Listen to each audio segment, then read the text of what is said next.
अस्सलाम वालेकुम नाज़रीन। आज हम एक इंटरेस्टिंग एपिसोड लाए हैं और हमारे साथ जो गेस्ट हैं वो पाकिस्तान के हैं, कराची में पले बड़े हैं, काफ़ी अर्सा बाहर रहे हैं, वहाँ पे काम किया है, उसके बारे में डिस्कशन करेंगे। पर स्पेसिफिकली हम ज़्यादा डिस्कशन करना चाहेंगे वो पाकिस्तान वापस क्यों आए हैं, जब पूरा मुल्क मुल्क छोड़ कर जा रहा है और एक ज़िंदा भाग की पॉलिसी है पाकिस्तान में। तो पाकिस्तान में ना तो सिर्फ कोई ना कोई काम करना चाहते हैं, वो चाहते हैं कि एक एजुकेशनल प्लेटफॉर्म डेवलप हो जिसके तहत लोग न्यू एज स्किल सेट्स सीख सकते हैं और अपनी फाइनेंशियल हालत बेहतर कर सकते हैं। तो आज हमारे साथ साद हाशमानी साहब हैं। अस्सलाम वालेकुम। वालेकुम सलाम। सबसे पहले आपका भाई आने का बहुत शुक्रिया, टाइम निकालने का बहुत शुक्रिया। आई अंडरस्टैंड कि एक इतना बिजी शेड्यूल होता है तो उसके अंदर आपका टाइम निकालना हमारे लिए बड़ी खुशी की बात है। साद भाई, जो पहला क्वेश्चन ये है कि why come back and invest in Pakistan, ये मोस्ट आस्क्ड क्वेश्चन होता है यंग लोगों की तरफ से, हमें इवन ओवरसीज़ पाकिस्तान की तरफ से।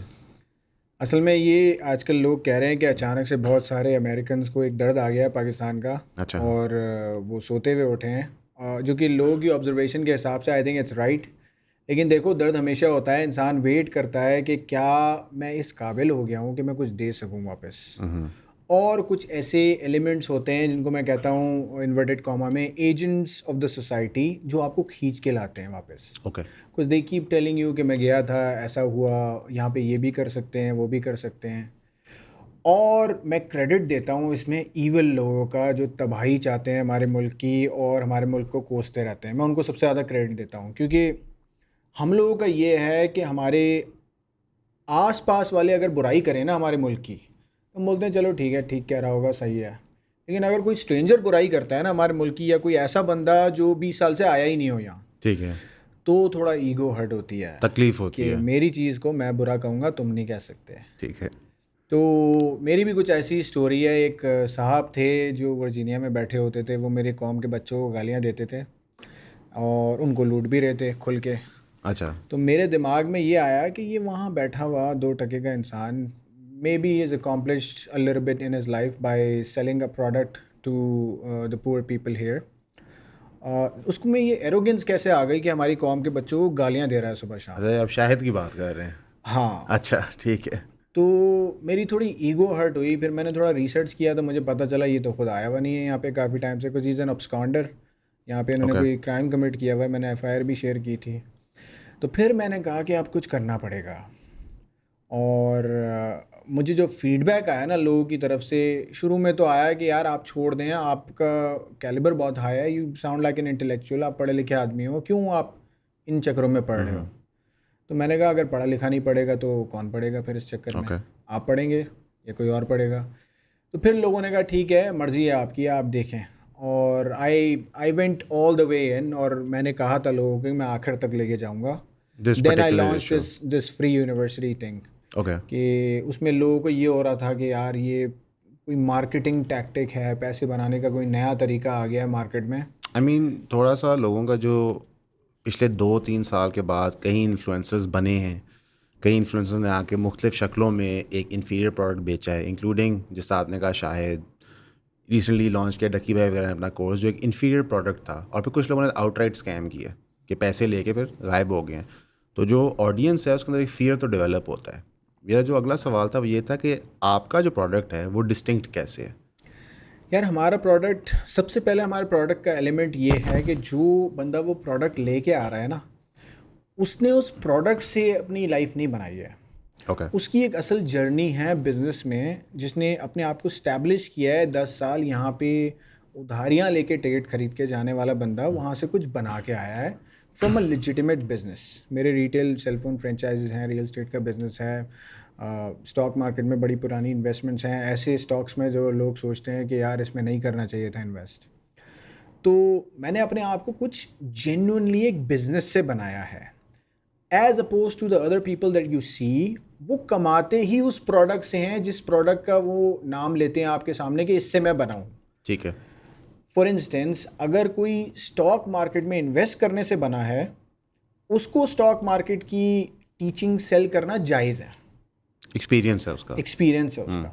लेकिन अगर कोई ये कहता है कि मुझे स्टॉक मार्केट बड़ी अच्छी आती है, लेकिन उसकी मेन सोर्स ऑफ इनकम उसकी टीचिंग से है, ठीक है। Then there is a problem, right.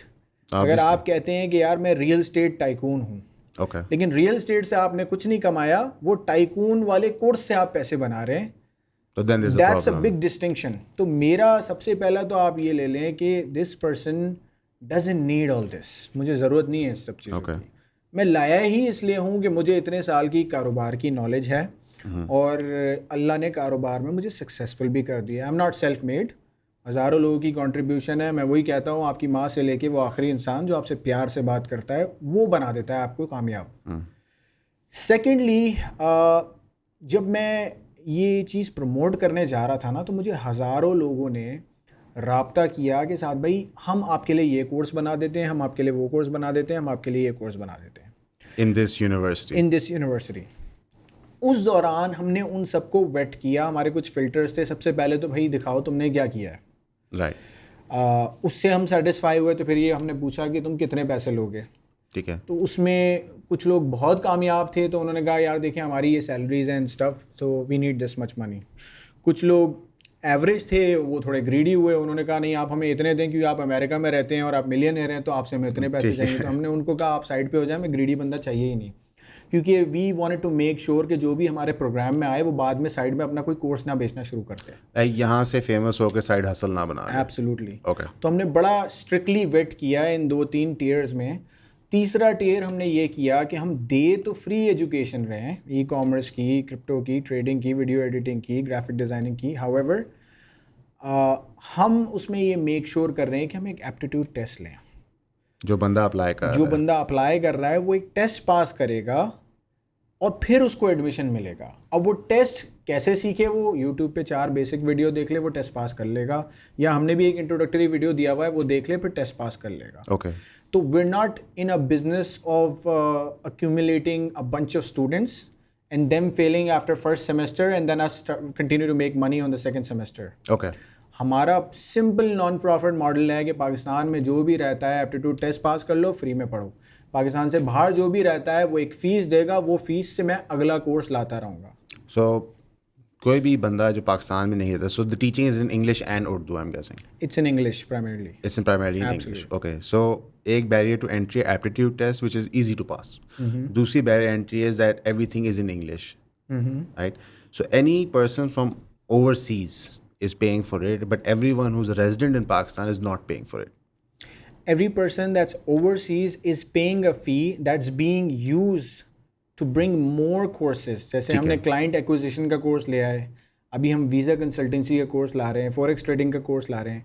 तो it's a non profit venture, जो भी पैसा आ रहा है बाहर से वो लग रहा है अगले कोर्स में। And this company is registered here? It's in America. It's in America. Absolutely. So if it's a non-profit declared company in America. It's not a non-profit declared company. वो इसलिए नहीं है कि मैंने लगाया $2.5 लाख। Okay. कोर्स से आए $17,000। Okay. तो पैसा ज़्यादा ही नेट नेगेटिव ही है ये। ठीक है। तो वो एक रेगुलर कंपनी है। we're gonna use it as a write off for our taxes. Okay. तो हम टैक्स उसमें वो डिडक्शन कुछ भी नहीं लेंगे, लेकिन हम टैक्स नहीं भरेंगे उसमें। So for example, let's say इंशाल्लाह अल्लाह आपको इसे कामयाब करे, because इसमें कोई शक नहीं है कि ये चीज़ें रिक्वायर्ड हैं। लोगों को financial education, financial literacy, ways of making money in the current economic system पता होना बहुत ज़रूरी है। तो ख़ुद हम इस चैनल पे कहते हैं कि जी प्रॉपर्टी से बाहर निकलें, सिर्फ प्लॉट ही नहीं है, और भी ज़रिए तरीके हैं। पर let's say 5 years down the line ये यूनिवर्सिटी कामयाब होती है, बड़ी होती है, और इसमें लाख बच्चा पढ़ रहा होता है। At that time would you be willing to declare इस कंपनी के बैंक अकाउंट्स, इसका बैक एंड क्या हो रहा है, हम टैक्स दे देंगे नहीं? बिकॉज लोग ये भी अस्यूम करते हैं। मेरा क्वेश्चन बहुत ब्लंट है, वो ये है कि जी पहले 2-3 साल आप लॉस बेयर करें, फिर जब दुकान बड़ी हो जाएगी फिर इकट्ठे एक दफ़ा चूना लगा देंगे। अच्छा, हमारी कंपनी में ऑलरेडी 2.5 लाख स्टूडेंट्स हैं। अच्छा, माशाल्लाह। 250,000 स्टूडेंट्स हैं। पाकिस्तान की सबसे बड़ी online free university in terms of the student count. ये आपने बड़ा इंटरेस्टिंग पॉइंट रेज़ किया है कि आप अकाउंट्स वगैरह इसके वो कर दें, ट्रांसपेरेंट कर दें। ये तो मैं विद इन 30 days कर दूंगा, हमें कोई इशू नहीं है। इंशाल्लाह हम लाइव चला देंगे इसको, कोई मसला नहीं। ठीक है। तो उसकी वजह ये है कि जब आप कोई भी काम कर रहे होते हैं, हम अज्यूम करते हैं कि वो अच्छा है ना बुरा है। कोई भी काम करते हैं तो उसके नए शेयर्स आ जाते हैं, राइट? और वो फिर एक अच्छी चीज़ से लोगों को पुल अवे कर रहे होते हैं। असल में देखें, ये आपका पॉइंट फॉर द इग्नोरेंट आपका पॉइंट सही है, जिसने जो नेगेटिव ही है, जो बुराई करता रहेगा हर वक्त। लेकिन अगर कोई समझदार इंसान हो ना, वो ये देखेगा कि अगर मैं $1 भी लगा दूँ ना, पर स्टूडेंट, जो पाकिस्तानी के लिए देना बड़ा आसान है, 280 रुपये हैं। 280 रुपये देना बहुत आसान है, एक बंदा जो इंटरनेट इस्तेमाल कर रहा है उसको इतने पैसे होते हैं, 280 रुपये होते हैं। अगर मेरी कन्वर्जन 2.5 लाख में लेट्स से 40% भी हुई तो मैं $1 लाख महीने का बना सकता हूँ, $1,10,000 बना सकता हूँ। मैं नहीं बना रहा हूँ तो उसमें कहीं ना कहीं मेरी नीयत नज़र आ रही होगी। $1 कुछ भी नहीं है, मुझे देंगे लोग, मुझे पता है। नहीं, हमें 3,000 की सब्सक्रिप्शन देते हैं तो $1 कोई बड़ी बात नहीं है। तो द पॉइंट बीइंग कि अगर पैसा बनाना होता ना, ये मैंने लॉन्च किया था सितंबर की 20 को, सितंबर 20 को ये कोर्स लॉन्च हो गया था। तो 1 साल की एनिवर्सरी आ रही है कुछ महीनों में। इंशाल्लाह हम उसमें बड़े टेस्टिमोनियल्स देने वाले हैं, बड़े सक्सेस स्टोरीज हैं हमारे पास। Good. तो सितंबर से लेके आज तक अगर आप कहें लेट्स से ये 7वां महीना एंड होने वाला है तो मैंने $7 लाख कॉम्प्रोमाइज़ कर दिया, यानी नुकसान कर दिया। अब ये 7 लाख ये हैं, 2.5 लाख मैंने अपना लगाया हुआ है। ठीक है, ये 950,000 होगा, उस 2.5 लाख की भी रसीद मैं दे सकता हूँ लोगों को अगर चाहिए तो। ठीक है, ये 950,000 होगा, 2.5 lakh includes Saad Ashmani the brand and everything. मैं समझ गया जो आपने स्पेंड किया इस प्रोडक्ट को प्रमोट करने के लिए, वो चाहे खुद इंटरव्यू करके या ना करके। एब्सोल्युटली। तो $950,000 इन टर्म्स ऑफ, अगर मैं मिनिमल $1 वैल्यू रख रहा हूँ। अब मार्केट रेट की बात करते हैं। मार्केट रेट जिन साहब के कंपटीशन में मैं आया था वो $297 का अपना कोर्स बेचते हैं। लाइक वो महीने का होता है, 2 महीने 3 महीने one time $297 fee, just one time. अच्छा। And $297 according to my $1 reference 300 महीने की बात हो रही है तकरीबन। हाँ, इस तरह ही है। तो या 300 बच्चों की बात हो रही है, या 300 बच्चों की बात हो रही है। तो आप अगर मिसाल लें कि मैं अगर $297 लगाता और मेरी कन्वर्जन लेट्स से 20% होती, 10% भी होती है तो इंसेन मनी था। 10% हो गई, चले 10% में 25,000 स्टूडेंट्स हो गया। आप 25,000 को मल्टीप्लाई करें $297 से, ये $7-8 मिलियन के करीब बन जाता है। तो $7-8 मिलियन डोनेट हो गया। या मैं बिजनेसमैन हूँ, ठीक है, मुझे पता है नंबर्स क्या होते हैं, मुझे पता है $7-8 मिलियन की वैल्यू क्या है और मैं $7-8 मिलियन को 2 साल में कहाँ ले जा सकता हूँ। तो $7-8 मिलियन जिस बंदे ने आंखें बंद करके डोनेट कर दिया है, उस पर अगर आज आप शक करेंगे तो उसका दिल दुखेगा। Okay, you know what I mean. मैं समझ चलो कल को अगर मैं कुछ कर दूं ऐसा कि मैंने लगा दिए पैसे, तो वो कल वाली गाली आज ना दो मुझे। That's what my point is. Okay, समझ गया। आगे बात क्या यार कि आप क्यों अस्यूम करते हो कि हर बंदा बुरा है। मैं जब गलत काम करूँगा तो सीना खुला है, आप तनकीद भी करें, कॉल आउट भी करें, लेकिन जब मैं गलत काम कर नहीं रहा तो मुझे क्यों एसोसिएट किया जा रहा है। लेकिन थोड़ा सा आपको यहाँ ये भी एक्सेप्ट करना होगा कि अवाम जो है, कभी सरकार उसको छेड़ती है, कभी कारोबारी छेड़ता है, कभी इन्फ्लुएंसर आके छेड़ता है, तो वो बेचारे छेड़ के ना बहुत घबराए हुए होते हैं। एक जो बैरियर टू एंट्री हम देखते हैं, और ये मैंने ख़ुद कारोबार करते हुए देखा है, जो ग्राहक होता है वो हमेशा कमज़ोर विकेट पे अपने आप को समझता है। वो समझता है कि जो भी मुझे कोई चीज़ दे रहा है, प्रोडक्ट बेच रहा है, सर्विस भी दे रहा है, वो मुझे किसी तरह बेवकूफ़ ही बना रहा है। जब आप स्टूडेंट भर्ती कर रहे थे तो जो एवरेज पूल ऑफ स्टूडेंट्स था, उनका माइंडसेट आपको क्या नज़र आता था बिफोर ज्वाइनिंग द कोर्स?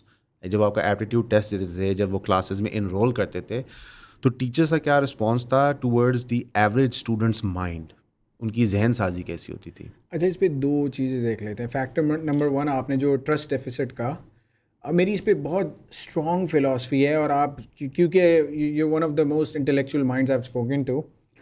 देखें, दुनिया में जहाँ झूठ बोला जाएगा वहाँ नंबर ऑफ ट्रांजैक्शंस कम हो जाएंगी, वहाँ ट्रस्ट डेफिसिट आ जाएगा। ठीक है। Velocity of money and velocity of sharing of ideas slow down हो जाएगी। हमारे यहाँ का प्रॉब्लम ये है कि जिस आम आदमी, जिस विक्टिम की आप बात कर रहे हैं, वो भी बहुत झूठा है, और जो बेचने वाला है वो भी बहुत झूठा है। ठीक है। इसलिए ट्रांजैक्शन कम हो जाती है। और ये बेचारे लोग सिर्फ एक दूसरे से झूठ नहीं बोल रहे, ये अपने आप से भी झूठ बोलते हैं। सुबह जब अलार्म बजता है उस टाइम से लेके रात में सोने तक हम अपने आप से झूठ बोलते हैं। 10 हम जब गलत होते हैं तो हम सॉरी नहीं बोलते, अपनी गलती नहीं मानते। इन टर्न हम वो गलती ठीक नहीं करते, तो हम कभी इंप्रूव होते ही नहीं है एज अ ह्यूमन बीइंग। समझ गया। तो ये तो हो गया नंबर 1 कि ट्रस्ट डेफिसिट क्यों है। ये बड़ी ज़रूरी बात है, आपने बात की वॉल्यूम ऑफ सेल की। कोई भी ट्रांजैक्शन की वॉल्यूम के लिए सच्चाई बेस्ड और ट्रस्ट एग्जिस्ट करना चाहिए। जितना झूठ बोलेंगे उतना वो कम हो जाएगा। देखिए, the only difference between a brand and a non brand in today's age is trust in the product. कल मुझे एक बच्चा मिला इस्लामाबाद में, मैं एक होटल में ठहरा हुआ था, उसने कहा साद भाई आपके 5 मिनट चाहिए होंगे मुझे। चेकआउट करने से पहले मैं बैठ गया उनके साथ 5 मिनट। तो उनको मैं ये समझा रहा था कि the quality of product and the marketing of the brand में ज़्यादा ज़रूरी क्या चीज़ है। तो उन्होंने मुझसे कहा कि यार मेरा गोल ये है कि मैं क्वालिटी ऑफ प्रोडक्ट भी इम्प्रूव करूँ और मार्केटिंग ऑफ द ब्रांड भी इम्प्रूव करूँ। तो मैंने कहा बजट क्या है तुम्हारा? तो उसने कहा कि बजट तो इतना नहीं होगा। मैंने कहा देखें, जो भी प्रोडक्ट आती है ना, वो हमेशा मेक श्योर करती है कि उसके कंपेटिटर से करीब करीब उसकी प्रोडक्ट हो, लाइक 19 और 20। ऐसा नहीं होता कि आपकी प्रोडक्ट 100 पे और आपके कंपेटिटर की 50 पे हो। 19-20 ही होता है। 19-20 होता है। और उसमें बहुत बार वो क्वालिटी में कॉम्प्रोमाइज़ जान के करते हैं टू सेव कॉस्ट। हाउएवर जो एज मिलती है ना लोगों को, वो मिलती है अपनी ब्रांडिंग पे। ठीक है। किस तरह मार्केट किया, और ब्रांड कैसे इस्टेब्लिश होता है। अब ये फ़नी कहानी है, ब्रांड इस्टेब्लिश होता है क्वालिटी ऑफ प्रोडक्ट से। पीछे quality of product, 40% of the brands value comes from quality of the product, 60% comes from its marketing and taking a celebrity and all that stuff, जो भी आप करते हैं उसके लिए। माई होल पॉइंट इज़ कि देखें, आप अगर एक अच्छा काम करोगे ना, तो आप कस्टमर का 10 साल 5 साल में ट्रस्ट इतना गेन कर लोगे कि आपका बिजनेस एक ब्रांड बन जाएगा। आप अगर शॉर्ट टर्म जाओगे तो आप शायद पैसा कमा लोगे, ROI बना लोगे, बट आप ब्रांड नहीं बन पाओगे, और उसी से ट्रस्ट डेफिसिट आता है और वेलोसिटी ऑफ मनी और इवेंचुअली डाउन हो जाता है। दुकान बंद हो जाती है। इवेंचुअली दुकान बंद हो जाती है, क्योंकि आपकी year over year sales increase होने के बजाय डिक्रीज हो रही होती है, which is what happens in a lot of businesses, कि वो आते हैं धमाके से और year over year sales decrease होती हैं और वो चले जाते हैं। तो सच्चाई इज़ वेरी प्रॉफिटेबल। ठीक है। सच बोलना इज़ वेरी प्रॉफिटेबल, क्योंकि आप अगर 2 को रोज़ डबल करो अगले 10 साल तक, that's a way bigger amount than 2 को मल्टीप्लाई करो 500,000 से। समझ गया। Does that make sense? ये कि बेसिकली आप slowly and steadily through honesty product की इंटेग्रिटी से और एडवर्टीजमेंट से चीज़ इंक्रीज़ करते हैं, एज अपोज टू एक लार्ज चंक अभी ले लें और 10 साल का बिजनेस गवा दें। मेरा ख्याल है मैथमेटिकल कॉन्सेप्ट है परम्यूटेशन का, जी। If I am not wrong, जो एक्सक्लेमेशन मार्क वाला परम्यूटेशन है, आई बिलीव परम्यूटेशन का पार्ट है। हाँ। There's others also। तो उसमें यही है कि आप अगर एक वैल्यू को रोज़ मल्टीप्लाई करते जाओ ना, तो वो 30 दिन में ज़्यादा बड़ा नंबर बनता है कंपेयर टू एक वैल्यू को 50 या 30 से एक ही बार में मल्टीप्लाई कर दो। समझ गया। तो लोगों को ये प्रिंसिपल समझ नहीं आता, लोगों को आज जीतना है। ओके। अब वो जीत में है ना, सिर्फ वो बैंक अकाउंट वाली जीत देख रहे होते हैं। वो इज़्ज़त और अपना रिस्पेक्ट और रेपुटेशन, वो एक करेंसी नहीं रही आज के दौर में। और आपके लिए ये चीज़ क्रिटिकल है? मेरे लिए ज़्यादा बड़ी करेंसी वो है, क्योंकि अल्लाह ने पैसा तो दे दिया है, औकात से ज़्यादा दे दिया है। जो मुझे लगता है कि ये लोगों को बड़ी फ़नी स्टोरी लगी। मैं बसों में ट्रैवल करता था यहाँ, अच्छा। तो मेरे लिए वहाँ एक आम सी AC वाली गाड़ी में भी बैठना लग्जरी है, मुझे ये फीलिंग आती है। अब वो मैं अंदर से ऐसा हूँ, तो मुझे तो मेरी औकात से ज़्यादा मिल गया है। मैं अच्छी गाड़ियाँ भी चला रहा हूँ, अच्छे घर में भी रह रहा हूँ, अच्छा खा पी रहा हूँ। हमारे यहाँ चिकन कितनी बोटी डालनी है प्लेट में वो काउंट होता था कि इतनी नहीं डालनी, वरना महंगा हो जाएगा, बजट आउट हो जाएगा। तो मैं खुश हूँ, मुझे चाहिए रिस्पेक्ट, मुझे चाहिए लेगेसी। अभी मैं यही बात कह रहा था। अच्छा, वैसे लोग वैसे ऐसे बात नहीं करते। मैं ऑनेस्टली बताऊँ, मैंने काफ़ी इंटरव्यूज़ किए हैं, तो लोग हमेशा डिमांड ऑफ रिस्पेक्ट को हाइड करते हैं। आपने पॉइंट ब्लैंक कह गया, पैसे मेरे पास हैं, मुझे अब रिस्पेक्ट चाहिए। ये लिटरली आपका क्लेम है जो आपने भी बनाया। मुझे पुतला बनवाना है। मैंने ये कहा हुआ है कि देखो, मुझे कुछ भी ना दो, 20 साल बाद अगर तुम्हारी औलाद को तुमसे पूछे ना कि यार आपका हीरो कौन था और आपने किसके रास्ते पे चली, आपका मेंटोर कौन था, आपका उस्ताद कौन था, अगर तुम मेरा नाम ले लोगे, दैट्स वर्थ एनी करेंसी। कल को आपने प्राइम मिनिस्टर बनना है। प्राइम मिनिस्टर और रिस्पेक्ट, मेरा ख्याल है हम लोग गलत वो करते हैं इसको। ये इक्वेशन ठीक नहीं है। नहीं, ये इक्वेशन ठीक नहीं है। मेरा ख्याल है जैसे अब्दुल सत्तार है जी है, ओके, उनकी बड़ी रिस्पेक्ट है। आप कुछ नाम ऐसे हैं जो आपको पता ही नहीं है, लेकिन वो अल्लाह का जो हिसाब है ना, उसमें उनकी इज़्ज़त बहुत ज़्यादा है। तो मुझे उस हिसाब में और थोड़ी सी आम लोगों में इतनी रिस्पेक्ट चाहिए कि यार बंदा कुछ ठीक कर गया। ठीक है। 1000 उल्लू के पट्टों में एक बंदा आया जिसने बोला कि यार मैंने कुछ ठीक करके जाना है, मैंने कोई शेरों वाला काम करना है। ठीक है। तो और इसको आप बोलें कि चले ईगो है, प्राइड है, कुछ भी बोलें, लेकिन उसका बाय प्रोडक्ट अच्छा काम नहीं, है। लेकिन मैं इस बात पे खुश हूँ कि डिक्लेयर्ड है। मैं ऑनेस्टली बताता हूँ, बहुत सारे लोग फ़र्ज़ी तौर पे through some kind of agenda कोई चीज़ गेन करना चाहते हैं। आप बड़े क्लियर हो इस बात में कि भाई मुझे चाहिए, तो इसमें कोई बुरी बात नहीं है। देखें, लालच इंसान को अगर ऐसी कमोडिटी की हो ना जिसके देने से दूसरे के पास कम नहीं होती, ठीक है, इट्स अ फेयर लालच। ठीक है, और फिर साथ में वो ऐसा काम कर रहा हो जिससे आप कह सकें कि उसने वो अर्न की है कमोडिटी, ओके, लूटी नहीं है, अर्न की है। ठीक है, इज्जत ऐसी चीज़ है कि अगर कोई किसी को देता है ना, वो कम नहीं होती उसके पास। और अगर उसको ये फीलिंग मैं दे दूं अपने काम से कि मैंने अर्न की है तुमसे ये इज्जत, क्योंकि इज्जत कोई लूट ही नहीं सकता किसी से। मुझे अगर इज्जत चाहिए तो मैं आपसे लूट के अपने लिए नहीं ले सकता, जबरन नहीं हो सकता। जबरन नहीं हो सकता। तो अगर मैं आपको ये एक रीज़न दे दूँ कि यार इसका हक बनता है थोड़ा सा, चलो थोड़ा सा अपने काम से, अपनी मेहनत अपने से, काम से, अपनी मेहनत से, सच बोलने से, सही डायरेक्शन पे चलने से, लोगों की औलादों को सही बात बताने से, जो कि कोई नहीं बताता। Secrets of the world, secrets of success, secrets of wisdom, secrets of becoming a good person in the society, contributing member, दीमक नहीं बनना, गिविंग मेंबर बनना है। ठीक है। तो अगर कोई बंदा ये सारी बातें कर रहा है तो मैं थोड़ी सेल्फिश बात करूँगा कि वो उसका हक है थोड़ी सी इज्जत का। नहीं, आई थिंक ये फेयर है। जो दूसरा पोर्शन था उस क्वेश्चन का वो ये था कि जो बच्चे आपके आ रहे हैं यूनिवर्सिटी में, उनका माइंडसेट क्या है? बिकॉज मैं चाहता हूँ कि ऑडियंस भी जाने, बिकॉज लोग हिचकिचाते हैं कि यार शायद मैं बहुत डम हूँ, शायद मैं सीख नहीं सकता। तो मैं चाहता हूँ कि आप कुछ बता सकें कि जो एवरेज बच्चा आपकी यूनिवर्सिटी में आ रहा है उसका माइंडसेट होता क्या है? अच्छा, हम बार बार टेंजेंट पे चले जाते हैं तो मैं इस पे डायरेक्ट पॉइंट ब्लैंक जवाब देता हूँ। देखिए, एवरेज बच्चे का mindset, to be honest with you, is to make money. ठीक है। It's as simple as that. 90% plus बच्चा ऐसा है जो कहता है मुझे कुछ नहीं आता साथ भाई, पॉइंट ब्लैंक। पॉइंट ब्लैंक, मुझे कुछ नहीं आता, आप ही हो सब कुछ मेरे लिए, और आप ही की इज्जत है, आप ही जो सिखाएंगे वो हमने करना है। 90% बच्चा ये कहता है, और कहता है मुझे पैसा बनाना है। अच्छा, मैं अब मेरा जवाब क्या है इस माइंडसेट पे? बाकी की 10% बच्चों पे हम बाद में आएंगे। मेरा जवाब बच्चों को ये है कि मैं तुम्हें सिर्फ ये सिखा सकता हूँ कि मेहनत करनी है, सुबह जल्दी उठना है, अपने काम खुद करने हैं, अपने माँ बाप को सुकून देना है, जहाँ जॉब कर रहे हो वहाँ का बेस्ट एम्प्लॉय बनना है, और जब वहाँ का बेस्ट एम्प्लॉय बनोगे तो जो बिज़नेस करोगे वहाँ के आप बेस्ट ऑपरेटर एंड ओनर बनोगे। ठीक है। मैं सिर्फ ये बेसिक्स सिखा सकता हूँ। वो जो मैट्रिक्स में कहता है ना, I can show you the door, अंदर आपने जाना है खुद। अब वो कहते हैं चलो ये सब हमने कर लिया, मान ली मैंने आपकी बात, करना क्या है? तो करना का क्या है का जवाब है कि या तो तुम वीडियो एडिटिंग पढ़ लो, या ग्राफिक डिज़ाइनिंग पढ़ लो, या तुम अमेज़ॉन का कोर्स ले लो, या तो तुम टिकटॉक शॉप्स का कोर्स ले लो, ट्रेडिंग सीख लो। हर चीज़ का पहला एलिमेंट है mindset and customer acquisition, human psychology, money management and sales. हर चीज़ का पहला स्टेप ये है। Okay. Mindset, sales, money management, customer acquisition and ये बेस है। ये बेस है हर चीज़ की।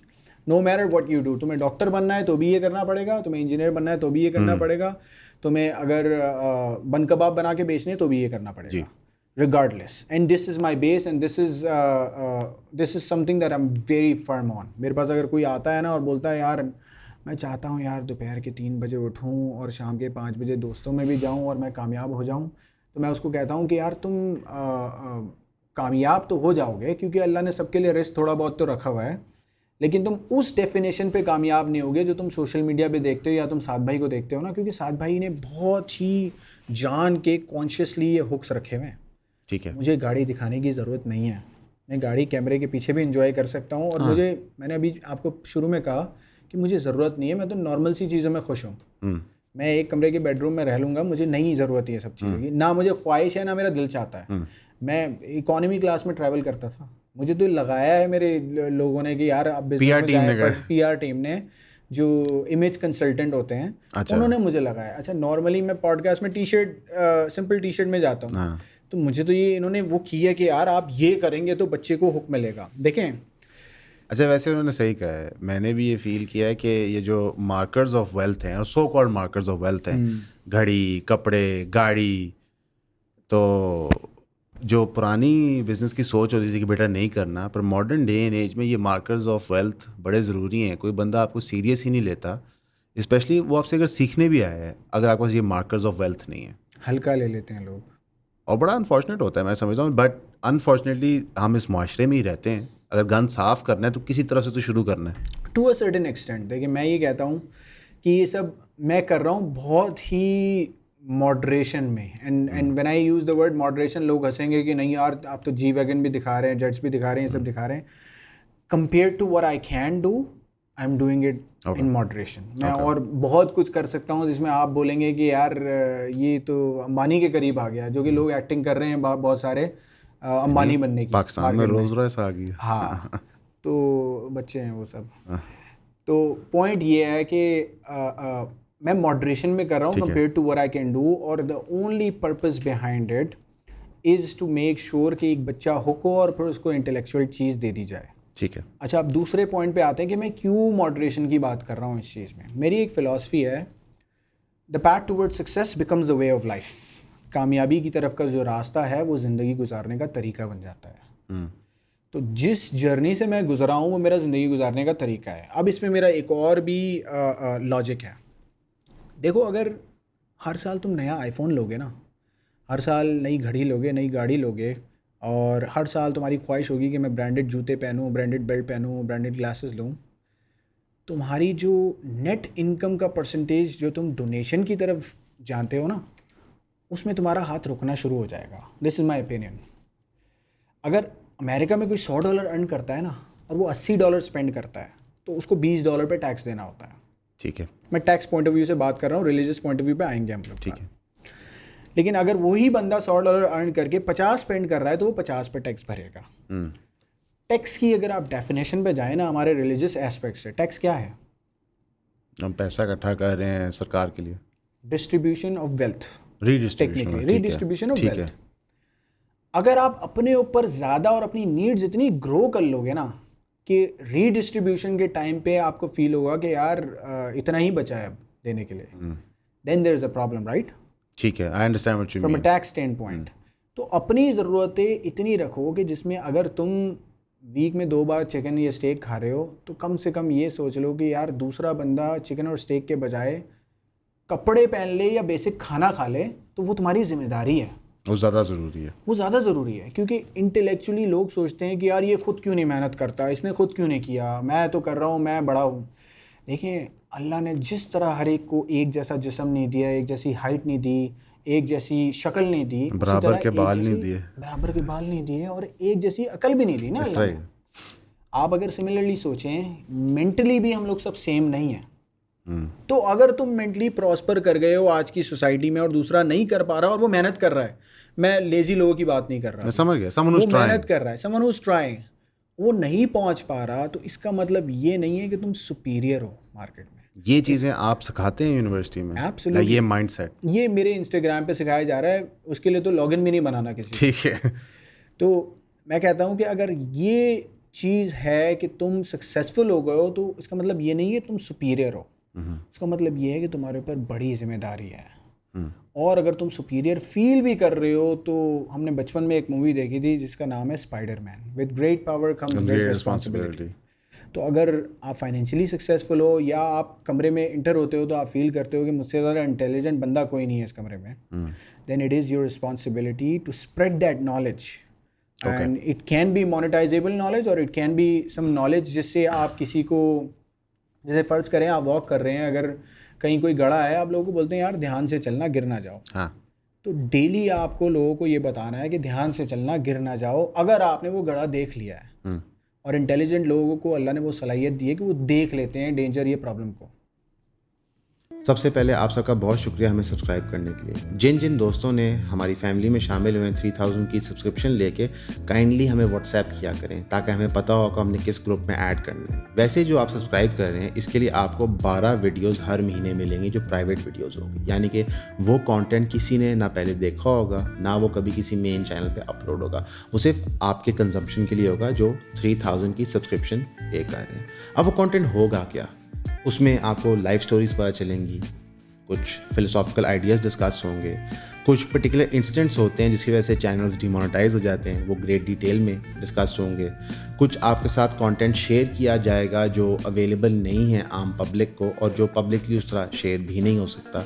मोस्टली चीज़ें एजुकेशन रिलेटेड होंगी, हर चीज़ का कोई लेसन होगा पीछे, लेकिन ज़्यादा से ज़्यादा इसको आप सब्सक्राइब करें ताकि आप हमारे काम को सपोर्ट कर सकें। तो प्लीज़ हमें सब्सक्राइब करें, 3000 रुपीज़ भेजें, व्हाट्सएप करें और ईऑन फैमिली का हिस्सा बनें। Thank you. जो 10% स्टूडेंट्स आपने कहा था कि हम उनकी बात करेंगे जो इस माइंडसेट से नहीं आते कि हमने पैसे कमाने, बिकॉज आपने कहा था कि 90% स्टूडेंट्स इसी माइंडसेट से आ रहे हैं हमने पैसे कमाने हैं। वो 10% स्टूडेंट्स का क्या माइंडसेट होता है? वो 10% स्टूडेंट मेरे बड़े प्यारे लोग हैं, मेरे दिल के करीब लोग हैं। अच्छा। क्योंकि वो आते हैं सीखने, उनका अल्टीमेट गोल होता है कि हम नेक्स्ट साद अशमानी बने।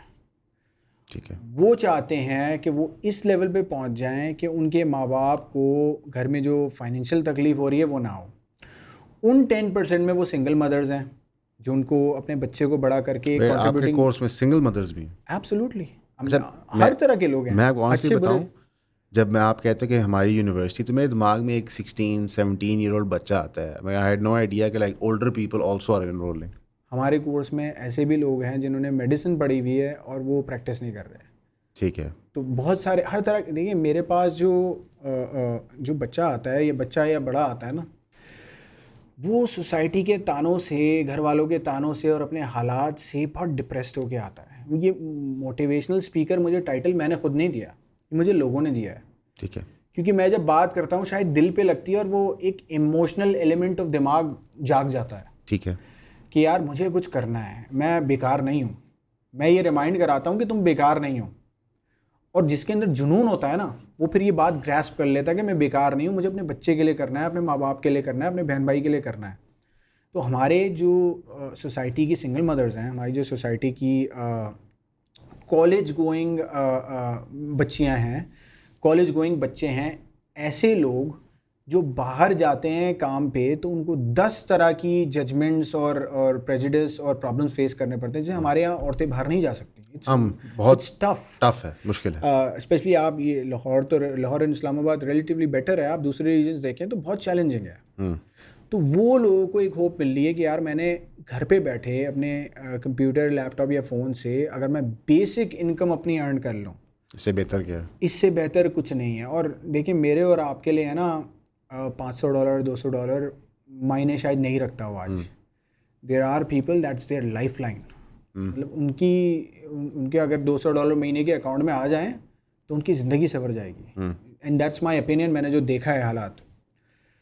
तो वो 10% उन लोगों का है जो कुछ करना चाहते हैं, बहुत जज्बाती लोग हैं। मतलब उनमें जोश ऐसा है कि मैं आपको मैसेजेस दिखाऊंगा ना, आप बोलेंगे कि यार ये लोग मैसेज कर रहे हैं तुम्हें, ऐसे लोग मैसेज कर रहे हैं जो इंटेलेक्चुअली सुपीरियर लोग हैं बहुत। मतलब ऐसा नहीं है आप बोलें कि यार ये डम कोई 13-14 साल का बच्चा है। पढ़े लिखे बाशऊर लोग हैं, बाशऊर लोग हैं, तमीज़दार लोग हैं, इनके अंदर कर्टेसी है, रिस्पेक्ट है, लेकिन सबसे मोस्ट इम्पोर्टेंटली एक जुनून है। वो उन्होंने मेरे अल्फाजों को बहुत लिटरली ले लिया है।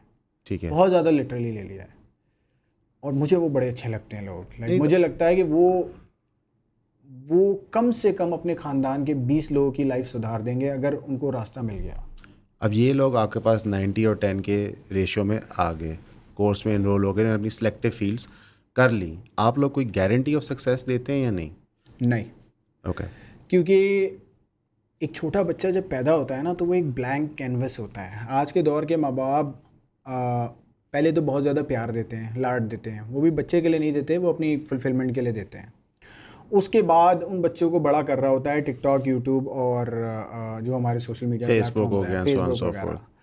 तो पहले तो आपने बच्चे को पैम्पर किया और फिर दुनिया में छोड़ दिया, जाओ बेटा जंगल में खेलो। ठीक है। अब जंगल में हर तरह का भेड़िया है, जानवर है। मैं ये कहता हूँ कि भाई मेहनत करनी है, सुबह उठना है, कमरा साफ़ करना है, माँ बाप को सुकून देना है, जॉब पे बेस्ट होना है, बिज़नेस करने के लिए रिस्क लेना है, टेंशन लेनी है, 4 घंटे सोना है। फिर मैं कहता हूँ जाओ, आज़ाद हो तुम आज़ाद हो। अब आज़ादी का मतलब ये है कि प्रैक्टिकल वर्ल्ड में तलवारें भी आएंगी, गोलियाँ भी आएंगी, क्योंकि इट्स रूथलेस आउट देयर। हाँ, दुनिया रूथलेस है। आपने लड़ना है उनसे। मैंने आपको ये बता दिया कि आपका कंपटीशन सुबह 8 बजे उठ रहे हो तो आप सुबह 6 बजे उठ रहे हो। आपका कंपटीशन जब पहली बार जिम जाएगा तो उस वक्त आपका वर्कआउट ख़त्म हो चुका है। समझ गया। आपका कंपटीशन जब अपना लैपटॉप या अपनी किताब खोलेगा तो आप उसके 2 चैप्टर पढ़ चुके होगे। Now go and fight. तो I don't guarantee, because in the real world I can't guarantee practically. Let's say Saad अशमानी बोलता है कि यार मुझे 2.5 लाख लोगों को एम्प्लॉय करना है, मैं 2.5 लाख लोगों को एम्प्लॉय नहीं कर सकता। मैं क्या इलान मस्क भी नहीं कर सकता। ये तो बहुत ज़्यादा बड़ा नंबर है, 2.5 लाख। तो let's be practical with our people. मैं अपने बच्चे को है ना एज ए इंटेलिजेंट बच्चा ट्रीट करना चाहता हूँ कि भाई ये साथ भाई कर सकते हैं, ये नहीं कर सकते। मुझे जब मैसेज आता है ना लैपटॉप दिला दो, फ़ोन दिला दो, ये कर दो, वो कर दो, मेरा पॉइंट ब्लैंक मैसेज होता है no, just one word message, no. और people message you asking for these things all the time, all the time. उनको बस ये लगता है कि इनके ख़जाने में कोई कमी नहीं आएगी अगर ये सब करते रहेंगे। और मैं कहता हूँ कि मेरे ख़जाने में कोई कमी भी नहीं आएगी ना, तो मुझे खुददार आदमी को बनाना है। ठीक है, मुझे ये नहीं करना कि मैं आपको भिखारी नहीं बनाना, कहीं सड़क पे बिठा के खाने खिला रहा हूँ, ये काम मुझे करना ही नहीं है। मैं कर सकता था, ये बड़ी आसान है फेमस होना इस काम से। नहीं, कराची में हैं वो JDC, वो बहुत खाना खिलाते हैं, वो बहुत क्या कहते हैं लोगों को डिस्ट्रीब्यूट करते हैं, बल्कि अली शेखानी साहब हैं वो उनके साथ काम कर रहे हैं और वो अच्छा काम कर रहे हैं, मुझे उनसे कोई उसका इख्तलाफ नहीं। लेकिन मैं पर्सनली समझता हूँ कि हमारा जो इवन चैरिटी का कॉन्सेप्ट है वो चेंज होना चाहिए। अगर हमारी मुल्क की 10% चैरिटी इस चीज़ में कन्वर्ट हो जाए तो कौम का ज़्यादा भला होगा। तो फिर आप इख्तलाफ करें ना खुल के। देखिए पॉइंट ये है कि अगर कोई हेल्थ केयर सेक्टर में कोई काम हो रहा है, एजुकेशन सेक्टर में कोई काम हो रहा है, I am all for it. Dialysis centre हैं वगैरह हैं, लोगों की हेल्प हो रही है, वेरी गुड वर्क, बिजनेस आ रहे हैं, जॉब्स दे रहे हैं, परफेक्ट, एक पूरी इकॉनमी बन रही आई एम है। ओके विद इट, परफेक्ट है, कोई मसला नहीं है। लेकिन जहाँ आप मुझसे ये बोलते हैं ना कि मैं इसको ये दूंगा, वो दूंगा, वो दूंगा, और उससे ऑडियंस गैदर हो रही है, फिर अल्टीरियर मोटिव्स नज़र आ रहे हैं ना उसमें, तो हम खुल के क्यों नहीं इख्तलाफ कर सकते। और मेरे बड़े अच्छे दोस्त हैं, ये जो आप अली की बात करें, मेरे दोस्त हैं। हाँ, तो कोई इसमें बट नहीं, मैं डिसएग्रीमेंट का राइट रखता हूँ ना। असल में ये जो आपने डिसएग्रीमेंट का राइट रखा है, मैं ये भी एक मिथ बस्ट करना चाहूँगा ऑडियंस के लिए। लोग समझते हैं इख्तलाफ का मतलब है कि मेरा आपका इट कुत्ते का वैर हो गया। फॉर एग्ज़ाम्पल लेट्स से आपको लगता है कि आज के मॉडर्न डे एंड एज में वीडियो एडिटिंग स्किल्स ज़्यादा रिक्वायर्ड है, मैं डिसएग्री कर सकता हूँ आपसे, लेकिन मैं बाइज़्ज़त तरीके से भी कर सकता हूँ। फॉर एग्ज़ाम्पल JDC साहब बहुत अच्छा काम कर रहे हैं, पर मेरे नज़दीक इसको सॉर्ट ऑफ सॉफ्ट पॉन्ड की तरह प्रेजेंट किया जा रहा है कि बेसिकली जिसको हम कहते हैं कि आप एक चीज़ के आगे पीछे एक सेलेब्रिडम क्रिएट करें जो बेस्ड अपॉन एक बेगर माइंड सेट है, जिसको मैं ज़ाहिर तौर पे रेंट सीकिंग समझता हूँ कि आप लोगों को खाना खिलाएंगे, आप शतरमुख खिलाएंगे, आप कुछ और खिलाएंगे, इससे नेट इफ़ेक्ट कुछ नहीं होना है। और जिन इलाकों में एक्चुअली भूख नंग बहुत ज़्यादा है, आप गलत बात कर रहे हैं। नेट इफेक्ट बहुत अच्छी मार्केटिंग है, बहुत बड़ी ब्रांडिंग है, ये तो नहीं, मैं अवाम की बात कर रहा हूँ। अच्छा, मैंने का क्यों सोच रहे हैं आप, तो आप गलत डायरेक्शन में जा रहे हैं। नहीं, इसी वजह से वो उनसे इख्तलाफ भी रहता था, बल्कि रफ्तार ने इस पर बड़ी अच्छी पॉडकास्ट की थी, फिर उसके बाद वो फरहान भी उठाए गए थे, लेकिन इस वजह से नहीं, वो अनरिलेटेड था। मैं नहीं चाहता कि आपको कोई उठा ले, हम भी ये मैंने दुआ तो करते चले हैं। जाना है। नहीं, मुझे नहीं प्रॉब्लम, मैं आपको ऑनेस्टली बताऊं, वो पीछे साहब बैठे गवाह हैं कि हमें इस चीज़ का डर नहीं। उसकी वजह ये है कि मेरी अकल के मुताबिक अल्लाह ने एक प्लान लिखा हुआ है, वो कोई भी बंदा उसको ऑल्टर नहीं कर सकता। अगर मेरे मुकद्दर में उठाना लिखा गया है तो उठाना जाना, आज नहीं तो कल, कल नहीं तो परसों, इस वजह नहीं तो उस वजह से उठाया जाना है। नहीं, अल्लाह आपकी हिफाजत करे। और मुझे नहीं लगता कि वो ऐसे लोग हैं कि आपको उठाएं,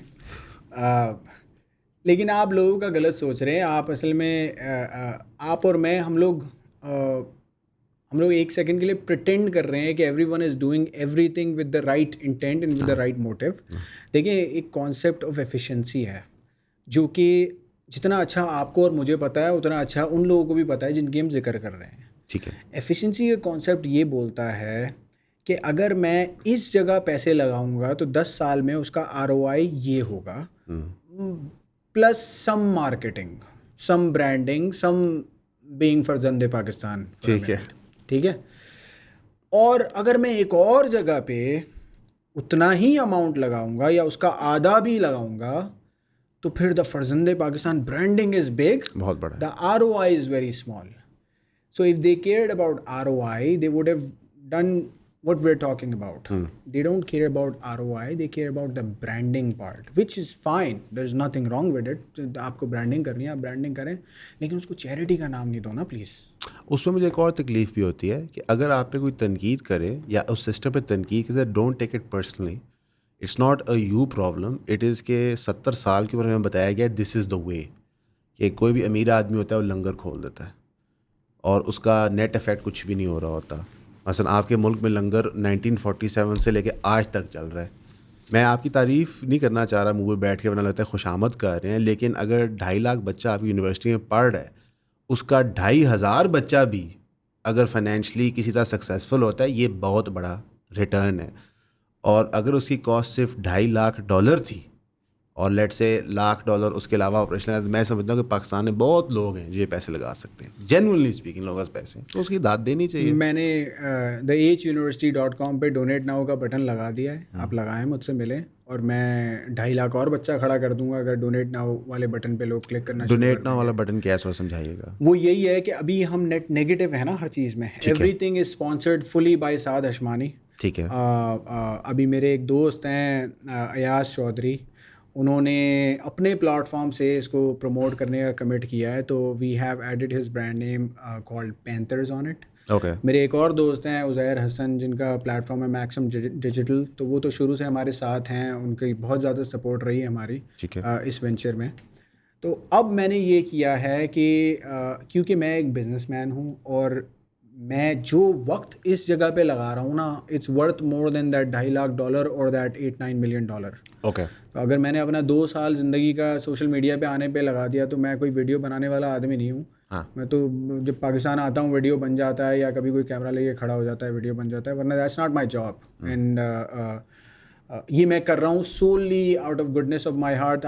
वो जो एक अंदर कीड़ा है ना टीचर बनने का, ठीक है, तो उस वजह से कर रहा हूँ. अब मैं ये चाहता हूँ कि जो ब्रांडिंग वहाँ पे खाना खिला के हो रही है ना, वही ब्रांडिंग मैं यहाँ पे पढ़ा के करा दूँ. तो मैं 10-20 फर्जंदे पाकिस्तान खड़े कर दूँ डोनेट नाउ के बटन लगा के, और उनकी काम ये हो कि वो ये टीचिंग की तरफ अपना वो लेके कि वो अपना पैसा यहाँ डाइवर्ट कर दें ताकि बच्चे एजुकेट हों. पैसा डाइवर्ट करें और मैं उनको ब्रांड बना दूंगा इंशाल्लाह. यस, ये सही है. बिकॉज अच्छा, इस अप्रोच पे ना लोग शायद इसको समझ नहीं पाते. मैं थोड़ा इसको अनपैक भी कर दूं. ब्रांडिंग दोनों तरफ हो रही है.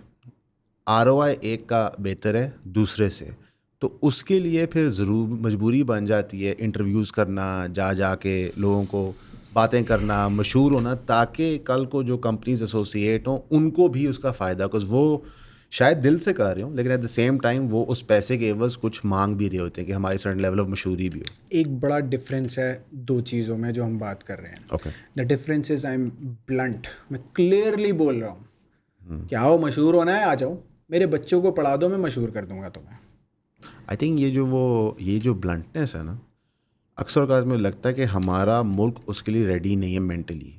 हम समझते हैं कि हालांकि पता सबको होता है क्या हो रहा है, यहाँ कुछ छुपा नहीं है. आप चौक पे जाएंगे ना, खोखे पे जाएंगे, सब सही बात कर रहे होंगे, लेकिन वो कहते हैं कि एक लिबादा शराफत का ओढ़ा हो तो फिर हम उसको मानेंगे. लेकिन अब हमारे पास उतना टाइम नहीं है मेरी अकल के मुताबिक. जिस स्पीड से मामला डिटीरियोरेट कर रहे हैं और इन्फॉर्मेशन स्प्रेड होती है, एक एवरेज बच्चे का अटेंशन स्पैन इतना नहीं है. अगर उसको आप डाइवर्ट कर देंगे वो फंस जाएगा, वो उस रैबिट होल में चला जाएगा. देखिए, शुरू में मैंने एक लाइन बोली थी कि हमारे मुल्क के कुछ इंटेलिजेंट लोग समझते हैं कि अचानक से अमेरिका में बैठे हुए कुछ लोगों को बहुत दर्द आ गया पाकिस्तान का. इंटेलिजेंट लोग, उनको समझ में आती है. तो मैं तो इसलिए क्लियरली कह रहा हूँ ना कि अचानक से दर्द नहीं आया, लोगों को वैलिडेशन चाहिए. ठीक है. मैं तो खुद कह रहा हूँ वैलिडेशन चाहिए, इज़्ज़त चाहिए, प्यार चाहिए. और उस इज़्ज़त और प्यार के बदले में हम वो कुछ करने को तैयार हैं जिसकी सोसाइटी को नीड है. तो मैं ये कहता हूँ कि अगर भी आपने 2,500 बच्चे का कहा, 2,500 हम ऑलरेडी सरपास कर गए. 2,500 से ज़्यादा बच्चा, they are making sufficient income. मेरे पास टेस्टिमोनियल्स हैं, वो इंशाल्लाह हम फर्स्ट एनिवर्सरी में प्रेजेंट करेंगे सारी चीज़ें. और ये अकाउंटेबिलिटी वाली पार्ट आपके बोलने पे विद इन 30 डेज़ इंशाल्लाह मैं ही अपलोड कराऊंगा पूरे, इंशाल्लाह, बैंक स्टेटमेंट्स एंड एवरीथिंग इंशाल्लाह. Stripe accounts, PayPal accounts and bank statements fully हम कराएंगे। वो उसमें से $1 भी खर्च नहीं हुआ, वो अकाउंट वैसा का वैसा ही रखा हुआ ठीक है। तो हम इतना ट्रांसपेरेंट होंगे कि हम अकाउंट दिखाएंगे कि क्या पैसे आए हैं और वो अकाउंट का स्टेटमेंट करंट दिखा देंगे कि ये चल रहा है। ठीक है। अगर कोई बोलेगा तो मैं लाइव कैमरा लगा के उस पर लाइव फीड भी दे दूंगा कि अकाउंट में पैसे बढ़ रहे हैं, कम हो रहे हैं, क्या हो रहा है। तो मेरा पॉइंट ये है कि वैलिडेशन चाहिए, इज़्ज़त चाहिए। अपने बचपन के कुछ ट्रॉमास हैं जिसमें आपको फील होता है कि you were not recognised for the good work you did, वो चाहिए। उसका बाय प्रोडक्ट ये है कि हम हज़ारों लोगों की हेल्प करने के लिए रेडी हैं। एक फ़र्क ये है कि क्लियरली बता नहीं रहे बहुत सारे लोग। मैं क्लियरली बोलता हूँ भाई, इज़्ज़त चाहिए। जो कुछ हम कर सके ना within reason and within bounds of that term efficiency, हम करने को रेडी हैं। But we have to make sure कि जो बंदा ले रहा है ना वो अनग्रेटफुल नहीं है। वो उस बंदे को ये पता है कि यार the knowledge that's being shared with us has made a lot of successful people. वो हज़ारों लोगों को उसने कामयाब कर दिया है। हमने वो सीखी है नॉलेज धक्के खा के, ठीक है, बर्गर बेच के, फ़ोन बेच के, सैंडविच बना के, टॉयलेट धो के, कपड़े धो के, हमने वो नॉलेज सीखी है। इधर ये बनता है कि आप ये काम कर रहे हो, बड़े पैमाने पे कर रहे हो। इट्स नॉट लाइक आप अननोन बंदे हो, आप काफ़ी मशहूर हो गए हो। सरकार का एटीट्यूड क्या है आपकी तरफ? लाइक सरकार इसको कैसे परसीव करती है? बिकॉज मेरा ये तासुर है और मेरी ये कंप्लेंट है सरकार को कि पाकिस्तान में कोई भी बंदा कुछ करना चाह रहा होता है तो आवाम बाद में रोड़े पहले सरकार हटाती है। तो आपके केस में क्या एक्सपीरियंस रहा है अभी तक? अच्छा, ये प्री पॉडकास्ट कुछ डिस्कशन के कॉन्टेक्स्ट में मुझे सवाल लग रहा है। हमारी जो एक छोटी सी डिस्कशन हुई थी अभी। नहीं, ये जेन्युइनली ऑलरेडी प्लान्ड क्वेश्चन था। अच्छा जी। उसकी वजह ये है कि बहुत सारे लोगों से बात होती है कि आप पाकिस्तान में मज़ीद इन्वेस्टमेंट क्यों नहीं कर रहे, तो वो सरकार की तरफ इशारा करते हैं। Not just this government, any government, कोई भी गवर्नमेंट रह चुकी है। लगे यार यहाँ पे माहौल नहीं है कि आप 10, 12, 20 मिलियन डॉलर लगा दें। मैं एग्जिस्टिंग कारोबारियों की बात कर रहा हूँ, इंडस्ट्रियलिस्ट की बात कर रहा हूँ, वो नहीं इंटरेस्टेड होते। तो सरकार ने क्या वेलकम किया? आप पैसे लगा रहे हो, चीज़ बना रहे हो, किस तरह आपका सरकार एटीट्यूड रहा है? अच्छा, सरकार के 2 टीयर्स हैं, एक टियर 1 है, टियर 2 है। एक जो अनऑफिशियल सरकार है और दूसरी जो ऑफिशियल सरकार है। हम पहले अनऑफिशियल की बात कर लेते हैं। ठीक है। वो बहुत ज़्यादा वेलकमिंग है, बहुत ज़्यादा सपोर्टिव हैं, मेरे साथ काफ़ी सालों से राब्ते में भी हैं। And they have been wanting people like me to come, और फुल सपोर्ट है मुझे। जिन लोगों को लोग गालियाँ देते हैं और पसंद नहीं करते, वो लोग इस वे में बड़ा अच्छा किरदार अदा किया उन लोगों ने। और ये मैं ब्लंटली कहता हूँ, आपको पता है मुझे किसी का डर नहीं है। ठीक है। मैं अमेरिकन नेशनल हूँ, वीज़े पे आता हूँ यहाँ, मुझे कोई धमकी कुछ भी नहीं है इसमें। अब बात करते हैं हम जो ऑफिशियल सरकार है। ऑफिशियल सरकार में अभी मेरी रिसेंटली आईटी मिनिस्टर से मीटिंग हुई, आपको मैंने मेंशन किया था। बहुत सपोर्टिव हैं, उनका पूरा इंटेंट है कि बहुत सारे अच्छे काम जो मेरे जैसे लोग कर रहे हैं हमें फुली सपोर्ट करना, और ऐसे लोग जो अच्छे काम नहीं कर रहे उनको कॉल आउट करना। उन्होंने तो मुझे क्लियरली कहा कि जो लोग अच्छे काम नहीं कर रहे हमें उनका we have a problem with them, ठीक है, while living in the society and having the reach that they have. तो इन that aspect I am very satisfied. अब कुछ एलिमेंट्स हैं सरकार के भी जो अपने पर्सनल इंटरेस्ट की वजह से they have tried to push us around, और मैं जितना उसको दबा के छुपा के बताऊंगा आपको, नाम की ज़रूरत नहीं है। हाँ। इस जस्ट के प्रॉब्लम क्या है वो तो बता उन्होंने पुश अराउंड किया है हमें, लेकिन हम पुश अराउंड होने वाले नहीं हैं। ठीक है। तो हम कराची की पैदाइश हैं, सारे यहाँ रहे हुए हैं। गोली मारोगे गोली मार दो, कोई मसला नहीं है, मौत से डर नहीं लगता। हमारा जो असल प्रॉब्लम है ना वो प्रिंसिपल पे है कि अगर एक इंसान बाहर से आके अपनी मेहनत की कमाई हुई दौलत और अपने खून पसीने की मेहनत की कमाई हुई इंफॉर्मेशन एंड नॉलेज शेयर कर रहा है, सिर्फ छोटी सी कॉस्ट जिसको मैं बोलता हूँ इज़्ज़त की करेंसी, तो उसको आप ना रोको। क्योंकि जो इज़्ज़त लेने आ रहा है ना वो डरता नहीं है किसी से। अगर मैं पैसे कमाने आ रहा होता ना तो मैं डरता किसी से, घबराता, फाइनेंशियल स्टेक है, ये खो जाएगा, वो खो जाएगा। मेरी सारी फैमिली बाहर है, मुझे कोई ब्लैकमेल नहीं कर सकता, सिर्फ आप यहाँ हैं। हाँ। अच्छा, ये वैसे एक इंटरेस्टिंग पर्सपेक्टिव है कि आपको इस्टेब्लिशमेंट ने वेलकम किया कि आप आएँ यहाँ पे काम करें, हेल्प फैसिलिटेट आउट करें। ऑफ वे जाके, आउट ऑफ वे जाके मेरे साथ बाहर भी राब्ते में हैं, और मुझे हमेशा सपोर्ट की ही आवाज़ आई है। और ये मैं बहुत कॉन्शियसली, बगैर किसी प्रेशर, बगैर किसी ऐसे बात कर रहा हूँ। मेरा सॉफ्टवेयर अपडेट नहीं हुआ अभी तो, और मेरे बड़े प्यारे दोस्त हैं कुछ लोग, उन्होंने मेरा ख़्याल है उनका जो मेन इंटरेस्ट है ना वो है एक रेपुटेशन बहाल करना ठीक है। और इकोनॉमी को बहाल करना। और मेरी जितनी भी कॉन्वर्सेशन हुई हैं कभी भी मैंने इलीटिज़म नहीं देखा उनमें। ठीक है। इलीटिज़म क्या होता है कि जब हम बैठते हैं ना तो लोग अपने डिज़ाइनर्स की बात कर रहे होते हैं, अगले खाने में क्या खाना है उसकी बात कर रहे होते हैं। अब ये बहुत ही मैंने ये देखा है कि बहुत ही प्रैक्टिकल एंड प्रोफेशनल अप्रोच है उनकी। ठीक है। So the conversations we have, they're mostly about what can we bring here to prosper, for the prosperity of people. और एक और बात, पर्सनल इंटरेस्ट भी मैंने नहीं देखा इतना उनकी तरफ से मैं मे बी कोई सेक्शंस हों जिसमें हो पर्सनल इंटरेस्ट। मैं जिन लोगों से मिला हूँ उसमें इंटरेस्ट की बात हुई है फॉर द कंट्री। ठीक है। और इस लेवल का प्रोफेशनलिज्म मैं देखता हूँ तो मुझे लगता है कि शायद मैं कुछ अच्छे लोगों में आ गया हूँ या बाहर जो बात हो रही है वो सच नहीं है। ये कॉन्वर्सेशन जो आपके साथ होती है, अगर जिस पर्सपेक्टिव में आता है तो ये अच्छी बात है, लेकिन अनफॉर्चुनेटली जो काम हमारी सरकार ने करना था, एक वैक्यूम है ना। हाँ, कॉन्स्टिट्यूशनली स्पीकिंग ये उनका काम नहीं है। हमारे कॉन्स्टिट्यूशन के मुताबिक सरकार का काम है इंसेंटिवाइज़ करना कि सादा आशमानी छोड़ो, जितने भी लोग बाहर हैं वो यहाँ पे आके बिज़नेस करें, यूनिवर्सिटीज़ बनाएं, जो मर्ज़ी करना चाहें करें। तो ये एक अनफॉर्चुनेट रियलिटी है कि हमारे मुल्क के अंदर जो भी कारोबार कोई बड़ा करने लगता है वो पहले कोई ना कोई तरीके से इस्टेब्लिशमेंट के साथ बनाता है, क्योंकि वो कंटिन्यूस बॉडी है। गवर्नमेंट तो आती जाती रहती है, ऐसा हमने खुद ऑब्ज़र्व किया है कि कई कारोबारी गवर्नमेंट के चेंज से उनका पूरा काया ही पलट जाता है। अगर आपकी इंफॉर्मेशन मिनिस्टर से मुलाकात हुई है अगली दफ़ा हुई तो उनसे पूछना कि हमारे इंटरनेट का इशू क्या है, क्योंकि कोई कहता है शार्क्स खा गई, कोई कहता है ये हो गया, कोई कहता है वो हो गया। लेकिन जब आप ये एक वर्चुअल यूनिवर्सिटी बनाना चाह रहे हैं तो ये जो पीछे इंटरनेट के इशू रहे थे, आपको कोई इफेक्ट हुआ था इससे या नहीं? बहुत ज़्यादा इफेक्ट हुआ था। हमारे स्टूडेंट्स के सबसे ज़्यादा कमेंट्स यही आते थे कि यार आप क्या, आपके जैसे 100 सादा आशमानी भी आ जाए तो इंटरनेट ही नहीं चलता। और आपकी बात का जवाब अब आपको पता चलेगा कि मैं किसी से नहीं डरता और मैं सच बोलता हूँ हर चीज़ में। आपकी बात का जवाब ये है कि ये बाय डिज़ाइन है। अगर आपको इंटरनेट दे दिया सही तरीके से और आपको सही रास्ते पे लगा दिया तो आप तो फिर सवाल करेंगे ना। आपको सवाल थोड़ी करने देना है। आपको क्या लगता है आपको इंटरनेट मिल जाएगा परफेक्ट और सब चीज़ें ठीक हो जाएंगी? ऐसा नहीं है। अब ये लग रहा है कि सरकार की तरफ से साद भाई के थ्रू धमकी आ रही है हमें कि सवाल ना ज़्यादा पूछा करो। तो नहीं, इंटरनेट ठीक नहीं मिलेगा आपको। और जैसा है, चीज़ें जैसी हैं वैसी ही रहेंगी with in bounds of 2% betterment and 2% destruction. इतनी ही विंडो तो है। वो इतनी विंडो है 2-4% की आगे पीछे होने की।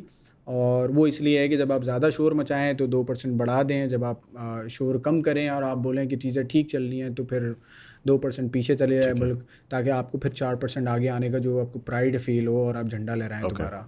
तो ऐसे ही रहेगा अगर आप ऐसे ना रखें। ऐसे और ऐसे ही अमेरिका में भी है, to be honest with you. ये लोगों को एक परसेप्शन है कि वेस्ट बहुत ही ज़्यादा तालीमी याफ्ता और बहुत ज़्यादा तरक्की याफ्ता है।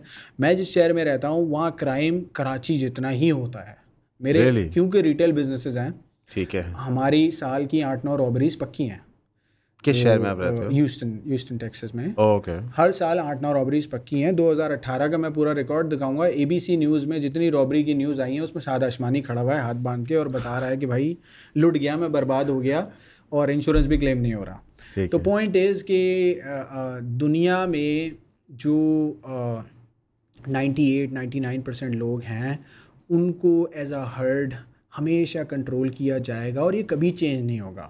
आपके पास रास्ता सिर्फ एक ही है कि आप कंट्रोल होते हुए कंफर्ट में आ जाओ। And by comfort I mean कि आप खा रहे हो, आपके बच्चे खा रहे हो, आपकी फैमिली के 20 लोग खा रहे हो और आप तालीम हासिल कर रहे हो। फिर कहीं 100 साल बाद, 50 साल बाद आपके ख़ानदान में एक आध कोई ऐसा बंदा निकलेगा जो उस 1% में चले जाएगा जिससे आज आप शिकायत कर रहे हो।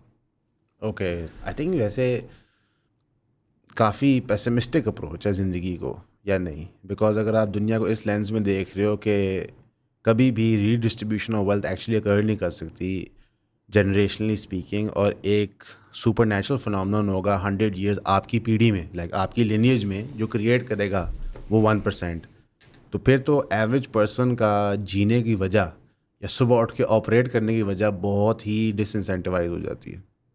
नहीं, ऑपरेट करने की फिर भी वजह है ना। मैं ये कह रहा हूँ कि जो 99% है ना वो कंफर्ट में आ सकते हैं। इतना रूम रखा हुआ है। मुझे मैं 2 से 4% कह रहा हूँ ना, वो मांगलों ने इतनी गुंजाइश दी हुई है, इतनी गुंजाइश दी हुई है कि डिप्रेशन से नहीं मरोगे। ठीक है, कहते हैं कि हंसते हुए मरोगे, बर्थडे मना के मरोगे अपनी, ये सब चीज़ें रहेंगी। लेकिन पॉइंट यही है, देखो अगर किसी के पास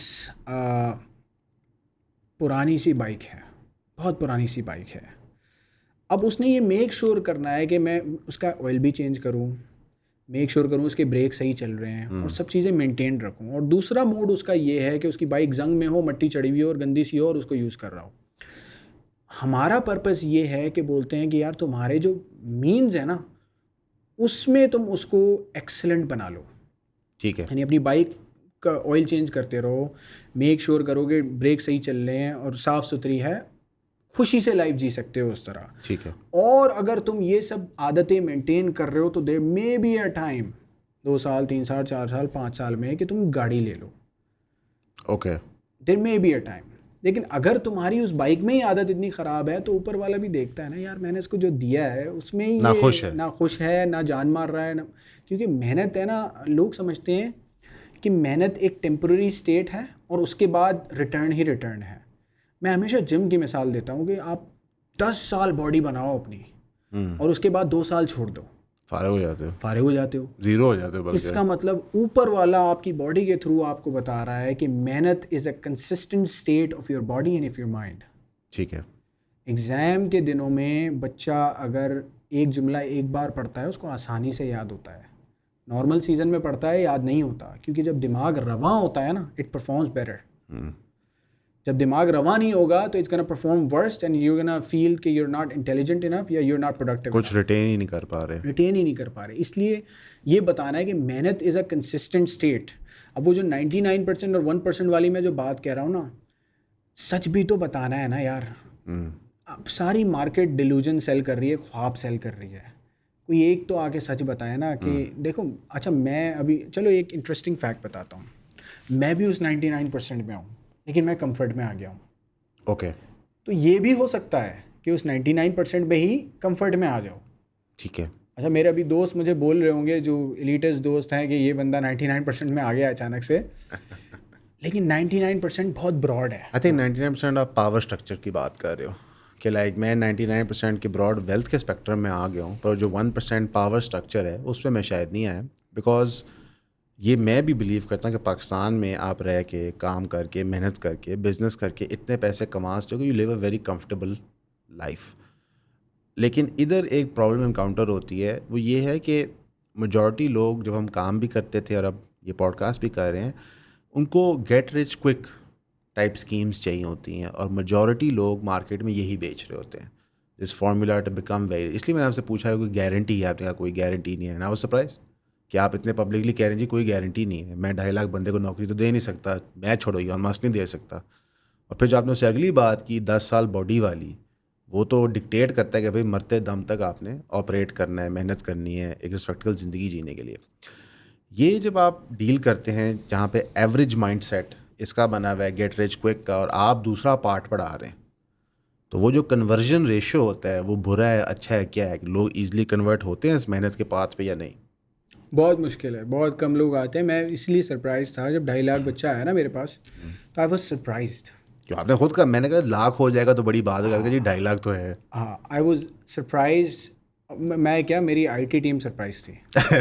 उन्होंने 10,000 15,000 का एस्टिमेट लगाया हुआ था। हाँ। तो ऑल दी स्टूडेंट्स केम। अब गेट रिच क्विक में असल में प्रॉब्लम है एक, पिछले 3-4 साल से आपको एक वर्ड बार बार बताया जा रहा है जिसे हम कहते हैं इन्फ्लेशन।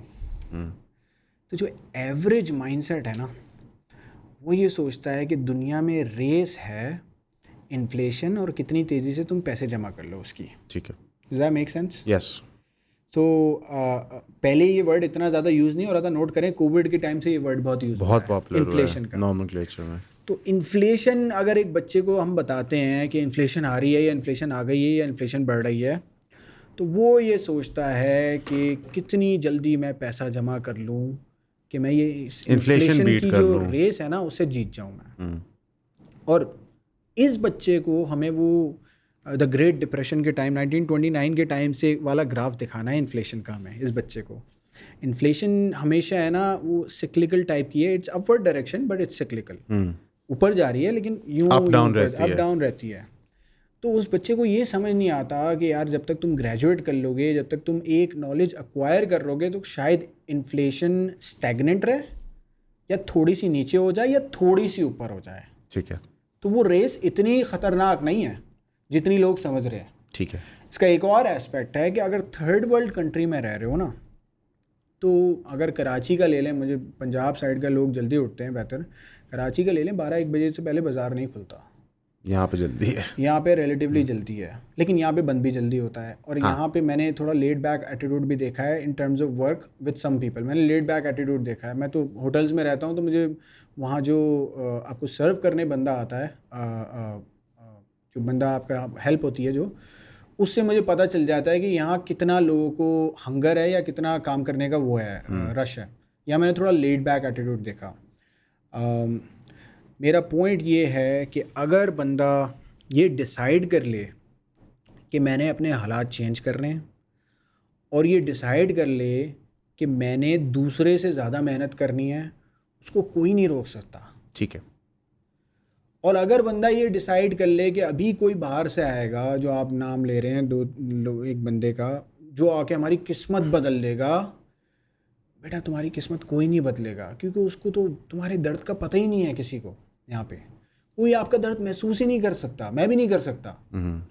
जो आम आदमी का दर्द है, जो एक नॉर्मल बच्चे का दर्द है, जो 18 साल, मैंने वो जी लिया पहले, आज मैं महसूस नहीं कर सकता उस तरह जिस तरह वो कर रहा हो। ना उससे रिलेट उसका नहीं कर ना पा उससे रहा। रिलेट कर सकते हैं। अब तो वो ज़्यादा टफ सर्कमस्टेंसेस में है, तो कोई बचाने नहीं आएगा, कोई नहीं बचा सकता। और अगर जान मार दी जिस तरह मैं कह रहा हूँ, तो कोई रोक भी नहीं सकता। इंशाल्लाह। ये पॉइंट है सारा। इधर मैं बताना चाहूँगा, एक बहुत बड़े इन्फ्लुएंसर हैं वकार ज़का साहब। वकार ज़का साहब क्रिप्टो के बारे में पाकिस्तान में बहुत देर से गंग हो हैं। उन्होंने कोर्ट्स को भी पिटिशन किया है कि इसको लीगलाइज़ करें, सेंट्रलाइज़ करें, जिस तरह भी हमारे पार्ट ऑफ फाइनेंशियल टूल बना दें। लेकिन वकार ज़का साहब से मेरा ये गिला है कि वो क्रिप्टो को भी as a quick fix present करते हैं फॉर द एवरेज पर्सन, और एक बहुत बड़ी अट्रैक्शन होती है टूवर्ड्स। तो कभी आपकी उनसे बात या मुलाकात हुई इस चीज़ पे कि इसको इस तरह ना प्रेजेंट किया जाए, इसको भी as a long term job, continuous मेहनत के तौर पर प्रेजेंट किया जाए? बिकॉज आई एम श्योर अपनी पर्सनल ट्रेडिंग में वो सारी वो मेहनत करते हैं, पर जब वो इस तरह की वीडियो बनाते हैं कि ये देखो मैं $1000 को $40,000 बना दूंगा, जहाँ पे डिफरेंशियल पे आउट बहुत ज़्यादा होता है, उसका $1000 गवा जाए उसको फ़र्क ही नहीं पड़ता, पर एवरेज पर्सन उस डिफरेंशियल पे खेल ही नहीं सकता कि $1000 की कुल कायनात होती है। तो उससे तासुर गलत जाता है, और इनफैक्ट जेन्युइन चीज़ को वो खुद ही अपनी हरकतों से आई फील डिमीन कर रहे होते हैं। अच्छा, आपने बड़ा इंटरेस्टिंग टॉपिक छेड़ा है। वकार ज़का मेरे बड़े प्यारे भाई हैं, हम लोग काफ़ी सालों से राब्ते में हैं, मेरे समझे बड़े भाई जैसे हैं वो। ठीक है। 2-3 फैक्टर्स बता देता हूँ जिससे आप समझेंगे इस बात को, क्योंकि मैं उस बंदे को पर्सनली भी जानता हूँ और मैं वो चीज़ें भी जानता हूँ जो सोशल मीडिया में आप लोग नहीं देखते। ठीक है। The person is misunderstood okay. And I tell you why. Waqar Zaka को आप किस प्लेटफॉर्म पे देख रहे हैं उससे आपको समझ में आएगा वो क्या है। ओके। अगर आप उनको इंस्टाग्राम पे देख रहे हैं, वो इंस्टाग्राम पे वो ही दे रहे हैं जो इंस्टाग्राम डिमांड कर रहा है। ओके। अगर आप उनको Twitter which is called x पे देख रहे हैं, पूरे वाइट पेपर्स पढ़ता है वो, पूरे वाइट पेपर्स समराइज़ करता है, पूरे वाइट पेपर्स को सिंपलिस्टिक लैंग्वेज में अपनी ऑडियंस को डिफ़ाइन करता है और एक्सप्लेन करता है, और फिर बोलता है कि ये आने वाला है, ये नई टेक्नोलॉजी आ रही है ब्लॉकचेन में, या ये कुछ आने वाला है, ये स्टॉक्स हैं, ये इस चीज़ का IPO होने वाला है, इसको पढ़ो। वकार ज़का का कोर्स भी है उनकी वेबसाइट में, मैंने खुद स्टडी किया हुआ है। He is a brilliant guy, he is misunderstood in the market. और ये मैं इसलिए तारीफ़ नहीं कर रहा कि मेरे दोस्त हैं, मैं इसलिए तारीफ़ कर रहा हूँ कि वो जेन्युइनली बड़ा इंटेलिजेंट आदमी है। ओके। मतलब आप वो देखते हैं ना, जो रॉक स्टार टाइप की फील होती है, कौन पहचाने नहीं है, वो रॉक स्टार टाइप का बंदा है। अच्छा। इंटेलेक्चुअली वो इतने हाई उस पेडिस्टल पे है कि दुनिया के टॉप के क्रिप्टो एंड स्टॉक्स के जो एक्सपर्ट्स हैं ना, I think his brain is equivalent to them. Okay. And he is financial accomplishment की तो हम बात करेंगे तो आप, मैं वो चाहेंगे नहीं कि मैं बताऊं, तो गैर मुनासिब हो किसी के पैसों की बात करना, मैं तो उसमें कभी हक में नहीं होता। He is at a level where I don't think anybody can get there in this age. लेकिन इंटेलेक्चुअली वो बहुत सुपीरियर आदमी है मेरी नज़र में। मैं कहता हूँ कि अगर इनकी बात सुन ली जाती 10 साल पहले, और ये जो चीज़ें कर रहे थे वो हो जाती, आज मेरा ख्याल है आपको यहाँ पे ऐसे दरख्त दिखते जो जिनकी कॉस्ट 20-20 हज़ार डॉलर है हर जगह पे, we would have been in a much better place as a country अगर इनकी बात सुन ली जाती। ओके। और मुझे लग रहा है अभी इनकी बात सुनी जा रही है, अभी वो चीज़ें हो रही हैं। अब तो हो रही हैं, अब तो क्रिप्टो जो उन्होंने काउंसिल कहा, बना है, उसमें बाइनेंस के एडवाइज़र, जो बाइनेंस के एक्स CEO हैं हाँ वो उसके एडवाइज़र लगे हैं और हर चीज़ हो रही है। हाउएवर आई फील के वही जो इनिशियल पॉइंट था कि for example I like the fact कि आपने पॉइंट ब्लैंक कहा कि जी मुझे इज्जत चाहिए, you very straight forward. I feel के कोई वो नहीं था, वेल नहीं था कि मैं कुछ छुपा के कोई कार्रवाई डाल रहा हूँ, बड़ा ओपन है यार, मुझे ये चीज़ चाहिए, मुझे ये चीज़ चाहिए, मैं ये करने को तैयार हूँ।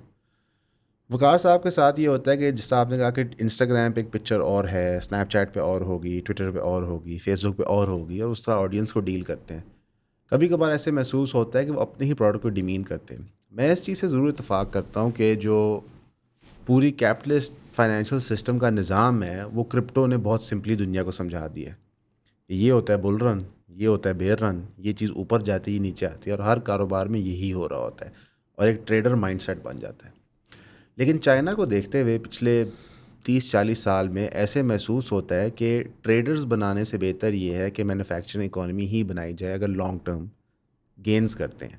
उस पर्सपेक्टिव में आपने कभी कुछ सोचा है मैन्युफैक्चरिंग या मैन्युफैक्चरर टाइप चीज़ें पाकिस्तान के लिए? बिल्कुल। अभी बल्कि टैरिफ लगने के बाद तो ये इक्वेशन बहुत ज़्यादा इंटरेस्टिंग हो गई है, क्योंकि वाया पाकिस्तान चीज़ें हो सकती हैं।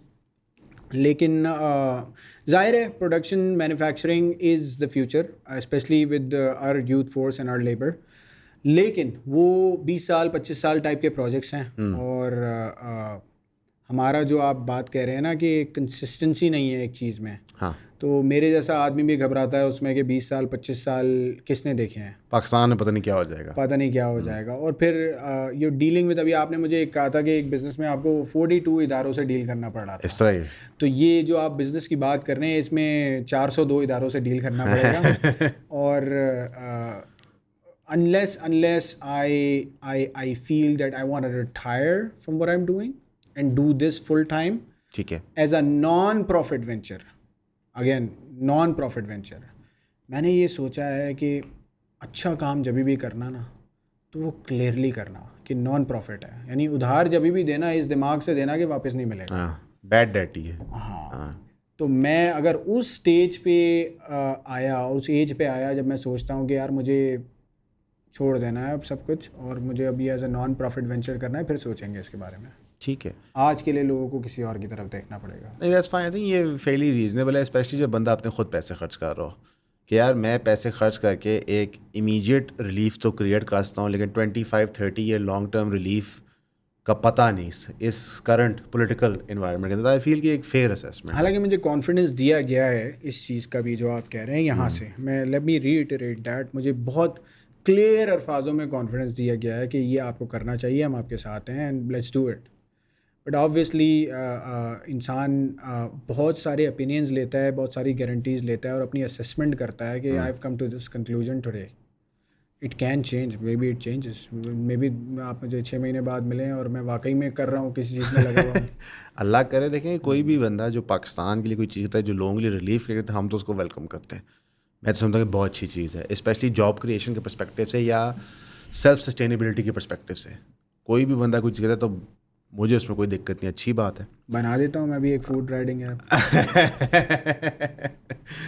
इधर से थोड़ा सा हम हटेंगे क्योंकि पिछले 2 साल में आपने बहुत सारे इन्फ्लुएंसर के साथ काम किया है, मिले हैं, हर चीज़ आपने की है। जो इन्फ्लुएंसर मार्केट है पाकिस्तान के अंदर, उसको आपने कैसा फील किया, कैसा पाया है? Like what do you think? बहुत ही सेल्फिश मार्केट है और वो नैरेटिव्स बनाते हैं अपने बेनिफिट्स के लिए, अपने व्यूज़ के लिए, और इंटेलेक्चुअल एलिमेंट बहुत लैक किया। अभी मैंने बात की थी, मुझे सिर्फ 3-4 नाम ऐसे नज़र आए यहाँ पे जो जिसमें आप एक होते हैं, आप एक हैं इंटेलेक्चुअल बंदे हैं, तला हैं TCM से और रफ्तार से, योर गुड फ्रेंड। इसके अलावा मैंने रेयरली देखा है, और जो सो कॉल्ड इंटेलेक्चुअल्स हैं भी ना जो पब्लिक आई में, वो behind the scenes they are not who you see they are. Okay. और उसमें बड़े बड़े नाम हैं जो कि आपको लगता है कि यार ये बड़े अच्छे लोग हैं, लेकिन वो अल्टीमेटली अच्छे नहीं हैं, वो बड़े कमर्शियल लोग हैं। ठीक है। वो आप उनको पैसे देंगे, वो कॉन्डम का ऐड भी बना देंगे, आप उनको पैसे देंगे, वो दूसरे ब्रांड का भी ऐड बना देंगे, वो पेप्सी को एक दिन अच्छा बोलेंगे, कोक को दूसरे दिन अच्छा बोलेंगे, लेकिन वो प्रेजेंट खुद को एज अ इंटेलेक्चुअल कर रहे हैं, जो नॉन बायस्ड इंटेलेक्चुअल। ठीक तो है। वो उससे मेरा बड़ा प्रिंसिपल डिसएग्रीमेंट है। या तो तुम अपने आप को बोलो कि मैं एक मार्केटिंग फर्म हूँ, मुझे जो पैसे देगा मैं ऐड बना दूंगा, या तो ये बोलो मैं बिलबोर्ड हूँ। मैं बिलबोर्ड हूँ। लेकिन अगर तुम खुद को ये बोल रहे हो कि मैं अपनी एक्सपर्ट ओपिनियन दे रहा हूँ based on a high moral ground and based on an intellectual opinion, then अगर तुम पैसे लेके अपनी इंटेलेक्चुअल ओपिनियन बेंड करते हो, then I don't see you as credible. ठीक है। ऐसे बहुत से इंटेलेक्चुअल्स हैं मार्केट में जो पैसे के लिए मैं उनको नचवा भी सकता हूँ, और आई एम नॉट बीइंग एरोगेंट, बस कह रहा हूँ उनकी मोरल कैरेक्टर इतना गंदा और लो है कि आप पैसे देके उनसे कुछ भी करवा सकते हैं। इंटरेस्टिंग इनफ के अनफॉर्चुनेटली अनफॉर्चुनेटली हमारे जो मिलियंस ऑफ इन्फ्लुएंस के साथ जो लोग एग्जिस्ट करते हैं वो इस कंपस के अंडर फॉल करते हैं, and you have to work with them because उनके प्लेटफॉर्म्स यूज़ करने चाहिए तशहीर करने की इस चीज़ की। अच्छी बात है जो आप काम कर रहे हो विद योर एच यूनिवर्सिटी। लोगों ने कुछ कंपैरिजन ड्रॉ किया between you and Andrew Tate as well. Like online आपके आई डोंट नो वो आपके स्टूडेंट्स होंगे, फॉलोअर्स होंगे, वो आपको देसी एंड्रू टेट कहते हैं। In fact between the cigar smoking, gym जाना, रिसेंटली मैं देखा था कि आप शाहजेब रिंड को भी सपोर्ट कर रहे थे, एंड डिफरेंट लोगों को आप स्पॉन्सर भी करते हो। फिर the university called H university. तो is this a play on Andrew Tate या नहीं? नहीं, ऐसा नहीं है। असल में हमारी कौम ने ना स्टोइसिज्म पढ़ा नहीं है। ठीक है। अगर आप स्टोइसिज्म और मैनोस्फेयर की पूरी थीम पढ़े ना, तो एंड्रू टेट तो अभी रिसेंटली आया है उसमें। उससे पहले रोलो टॉमासी था, the rational male, Patrick Bet David अपनी साइड पे है, और भी बहुत सारे क्रिएटर्स हैं जो वही बातें करते हैं या करते आ रहे हैं जो एंड्रू टेट ने अभी शुरू की पिछले 2-3 चंद साल सालों में। पहले। हाँ, पिछले चंद सालों में। बट वो अपनी बात को अच्छा एक्सप्लेन करता है। मेरा ख्याल है उसकी डिलीवरी बहुत अच्छी है, ब्रिटिश एक्सेंट है, तो people bought into that and he got really famous because of that. अब मेरा आप स्टोरी ये सुनेंगे कि जब मैं 13-14 साल का था, तो उस वक्त तो एंड्रू टेट किसी ने देखा भी नहीं था उस वक्त क्या था। तो मेरा लाइफस्टाइल और मेरा ये जो स्टोइक थॉट्स हैं, प्रिंसिपल्ड रहना, ये सारी चीज़ें सेम थी उस वक्त भी। ओके। और मुझे एंड्रू टेट के अलावा एक जॉर्डन पीटरसन का भी एक वो बोलते हैं कि आप इनका कॉम्बिनेशन है, जॉर्डन पीटरसन रेफरेंस पॉइंट, क्योंकि मैंने उनकी वो क्लीन योर रूम वाली बात शेयर की थी लोगों से। देखो यार, आप हज़ारों लोगों की अच्छी बातें ऑब्जर्व करते हो and then you move them forward, that doesn't mean you're copying them और you're trying to become them. Okay. Cigar मैं पिछले 3-4 साल से पीता हूँ, और उससे पहले मैं सिगार नहीं पीता था, ना सिगरेट पीता था ना कुछ। तो सिगार मुझे एक वो हेल्दी फॉर्म ऑफ स्मोकिंग लगता है जो कि ओकेजनली मैं करता हूँ। वर्कआउट मैंने पहली बार पुशअप लगाई थी जब मैं, मेरा ख्याल है 12 साल का, 10-12 साल का था। स्कूल में हमारे स्टेज में पुशअप कॉन्टेस्ट होते थे, मैं सारे पुशअप कॉन्टेस्ट जीतता था। अच्छा। तो वो उस वक्त मैंने एंड्रू टेट को भी नहीं देखा था, ना आपने देखा था। और क्या चीज़ सिमिलैरिटी है? मेरा ख्याल है बोलने का अंदाज में तो कोई सिमिलैरिटी नहीं है। बोलने के अंदाज में नहीं। आई जस्ट फील के हर 5-6 साल बाद ना एक कैरेक्टर होता है जो इंटरनेशनली फेमस होता है, फैट चल रहा होता है, और इंडिपेंडेंटली पूरी दुनिया में लोग होते हैं, तो उनकी कोई सिमिलैरिटी आती है तो लोग उससे एसोसिएट कर देते हैं। लाइक जॉर्डन पीटरसन का जो मंत्र है क्लीन योर ओन रूम, ये बड़ा अच्छा है। ये मैंने ड्रग रिहैब सेंटर में सुना था 14 साल पहले, कि आपने इस चीज़ से शुरू करना होता है कि आपने अपनी इन्वायरमेंट को कंट्रोल करना होता है। तब इल्मी था जॉर्डन पीटरसन भी कोई चीज़ या बला है, आई एम श्योर वो भी अपने घर बैठे यही बातें करता होगा। पर कुछ प्रिंसिपल्स होते हैं जो आपने सही फरमाया कि वो अक्रॉस बोर्ड अप्लाई करते हैं, सीखना चाहिए, कोई हर्ज तो उसके अंदर है नहीं यार। अगर हर इमाम कहता है कि भाई मस्जिद आया करो, और साद आसमानी कहना शुरू कर दे कि मस्जिद आया करो, तो मैं उसको कॉपी थोड़ी कर रहा हूँ। एक बात है जो सही है, अच्छी चीज़ है। अब मैं उल्टी बात क्या है कि अगर उसको कॉपी ना करने वाला करने के लिए बातें डिफरेंट करना शुरू कर दूँ। अच्छा, एक और फैक्टर है कि मेरी जो थॉट्स हैं ना और फिलॉसफीज़ हैं वो बड़ी कॉम्प्रीहेंसिव हैं और डिफाइंड हैं, और उनमें बाउंड्रीज हैं, फ्लेक्सिबिलिटी नहीं है। ओके। ये मेरा ख्याल है बहुत से लोगों को ये प्रॉब्लम है, क्योंकि पाकिस्तान में फ्लेक्सिबल लोग बहुत हैं, हमारे वहाँ पे फ्लेक्सिबल नहीं है लोग। पाकिस्तान में लोग फ्लेक्सिबल नहीं है, पाकिस्तान में लोग फ्लेक्सिबल बना दिए जाते हैं। नहीं, मसला ये है कि फ्लेक्सिबल इस तरह है कि मैंने ये नोट किया कि 3 बजे का टाइम अगर कोई देगा और वो 18 बजे पहुँचे, और मैं 18 बजे बड़ी जान के कह रहा हूँ क्योंकि अभी ये क्लिप बनने वाला है इस पर, अच्छा 3 बजे का टाइम दे के 18 बजे तुम पहुँचो तो there is a problem, right? हाँ नहीं बदतमीज़ी है। हाँ, तो और ये बदतमीज़ी करने वाले लोग यहाँ सॉरी नहीं बोलते।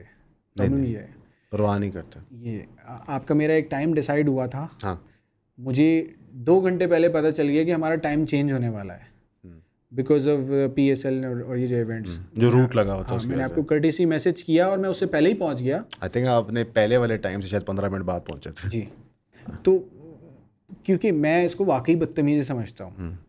मेरा पॉइंट ये है कि यहाँ पे फ्लेक्सिबिलिटी ज़्यादा है और कोई भी आदमी बाहर से आके जो फ्लेक्सिबल नहीं होता ना, तो पहले से लोग बड़ा फैसिनेट होते हैं। और फिर डेव चैपेल का कोट है कि when a hero stumbles the cowards rejoice. Okay तो अब लोग इंतज़ार कर रहे हैं कि कब ये गिरेगा। नहीं मैं ये अगला था कि जिस तरह की आप बातें कर रहे हो, क्योंकि आप एग्जिस्टिंग बिजनेस मॉडल्स को चैलेंज कर रहे हो, चाहे आपने ये प्लान करके किया नहीं किया, आपने किसी इन्फ्लुएंसर को देखा कि यार ये बंदा चूना क्यों लगा रहा है लोगों को, पर आप एक बहुत बड़ी इंडस्ट्री को हाथ लगा रहे हो। लाइक फॉर एग्जांपल हमने कुछ वीडियोस बनाई बाइनरी मॉडल ऑफ फॉरेक्स पे जो ऑनलाइन ट्रेडिंग होती है, तो हमें ऐसे ऐसी जगहों से फ़ोन आए, हमने कहा यार ये भी फ़ोन कर रहे हैं, ये भी ये बात कर रहे हैं। सो द आइडिया कि जब आप एग्जिस्टिंग, मैं इलीगल तो नहीं कहूँगा, वो सरकार का राइट है, but I feel immoral businesses operate कर रही होती हैं, जब आप उनको चैलेंज करते हैं तो वो वेट करते हैं आपकी गलती का। सो लाइक एक माइक्रोस्कोप है आपकी ज़िंदगी के ऊपर and people are very interested and unfortunately they are also very interested in people's personal lifes. There is a professional front जो आपने प्रेजेंट किया, उसकी बात करें, उस पर तनकीद करें, पसंद करें ना करें, पर लोगों के बहुत सारे सवालात जवाबात आपकी पर्सनल लाइफ रिलेटेड भी आते हैं। अच्छा, ये बड़ी इंटरेस्टिंग बात की है आपने। मेरी पर्सनल लाइफ में कोई भी इंटर होगा ना, और इंटर हो गया, वैसे तो कामयाब नहीं होगा, अगर हो गया किसी भी केस में, देन आई से it is what it is. Okay कर लो क्या कर सकते हो, ठीक है। क्योंकि हर बंदा है ना, उसका एक पब्लिक फ्रंट होता है और उसकी एक पर्सनल लाइफ होती है। यहाँ लोग आज तक कामयाब इसलिए हुए हैं कि किसी की अगर पर्सनल लाइफ में वो एंटर होते हैं तो वो समझते हैं उसको गिरा दिया। मैं तो खड़ा हूँ भाई, गिराओ मुझे, गिराओ, आओ, क्या फ़र्क पड़ता है? देखो, वी आर ऑल ह्यूमंस और humans have some good traits, some bad traits. I own my bad traits. मेरी जो अच्छाइयाँ हैं वो तो तुम्हारे सामने हैं, मेरी बुराई जिस दिन सामने आएगी मैं बोलूँगा हाँ भाई किया तो हाँ एनी प्रॉब्लम, तुम भी करो भाई। तो मैं वही कह रहा हूँ कि ये जो ब्लंटनेस है ना, हाँ, ये जो एटीट्यूड है towards viewing something, this inherently challenges a lot of people जिन्होंने शराफत के लिबादे ओढ़े हुए एंड देर वेरी अफ्रेड। मैं आपको बता रहा हूँ point blank, there very afraid of someone जो ब्लंटली बोलता है। अच्छा, मैं अभी एक इंटरेस्टिंग कहानी बताता हूँ, कैमरे पे बतानी चाहिए नहीं बतानी चाहिए, थोड़ी सी इसको फ़िल्टर करके बताता हूँ। ओके मैं अभी एक होटल में ठहरा हुआ था ओके कराची में, और कोई सो कॉल्ड बड़ी शख्सियत उसी होटल में आके ठहरी। ओके 2 दिन बाद उसको पता चला कि यहाँ साद हशमानी रह रहा है, उसने अपना होटल चेंज कर लिया। और मुझे बड़ी हंसी आई उस बात पे कि यार ये हमारा डर इतना हो गया है मार्केट में। नहीं ये सच है। और उसकी रीज़न ये है कि लिबादे उड़े हुए हैं शराफत के। और मैं इसीलिए कहता हूँ कि देखो, जो हो ना खुल के आ जाओ सामने। और अभी आप वकार की बात कर रहे थे ना, Waqar is like a mentor in that aspect. उसकी ज़िंदगी की जो अच्छाइयाँ हैं ना वो सामने हैं। वो उसने मुसलमानों के लिए बहुत कुछ किया है, बहुत रिस्क लिए हैं उसने। हाँ, इस पर रोहिंग्या के लिए जो उसने किया था, जो मायामी जाए किया था। मैं कहता हूँ ना, मिसअंडरस्टूड है बंदा, उसने बहुत कुछ किया है। मैं और भी इंडिविजुअली जानता हूँ जो कैमरे पे नहीं आया, उसने लोगों की जो मदद की है। हम तो कैमरे वाली बात करें, आउट ऑफ वे जाके, अच्छा मैं इनको जानता हूँ काफ़ी सालों से, आउट ऑफ वे जाके बगैर अपनी मार्केटिंग किए ऐसे ऐसे काम किए हैं कि अगर आपको पता लग गए ना तो आप बोलेंगे यही बंदा है पाकिस्तान के लिए, यही प्राइम मिनिस्टर होगा पाकिस्तान के लिए। उनको अजर दे इस चीज़ का इंशाल्लाह। वकार की बेस्ट क्वालिटी ये है कि उसकी अच्छाई भी इंटरनेट पे है, उसकी बुराई भी इंटरनेट पे है। कर लो मुकाबला, ठीक है, क्या कर लोगे? वो बोलता है this is what I am, आपको अच्छा लगे बुरा लगे, this is what Waqar Zaka is.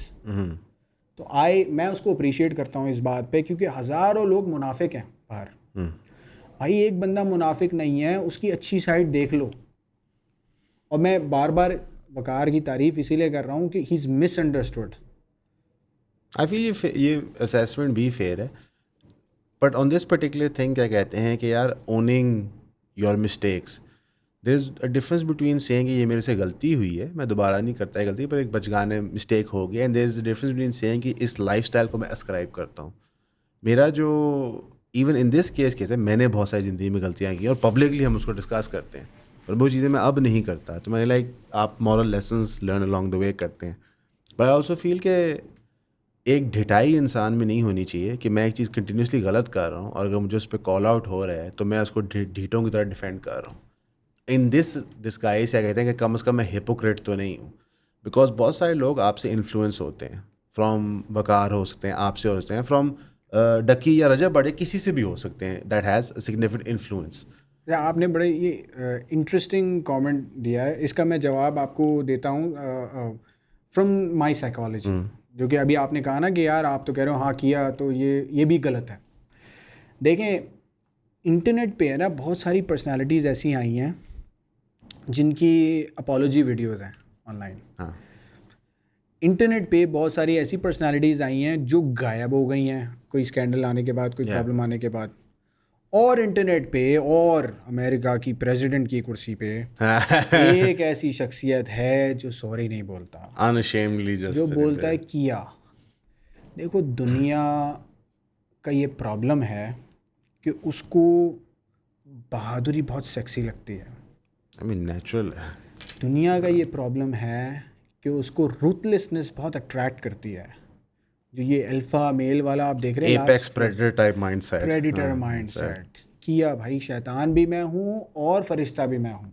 ठीक है। What is your problem? मेरा नेट इन्फ्लुएंस क्या है मार्केट में? जो ये एंडोट्यूड से भी सवाल पूछा जाता है नेट इन्फ्लुएंस क्या है मार्केट में?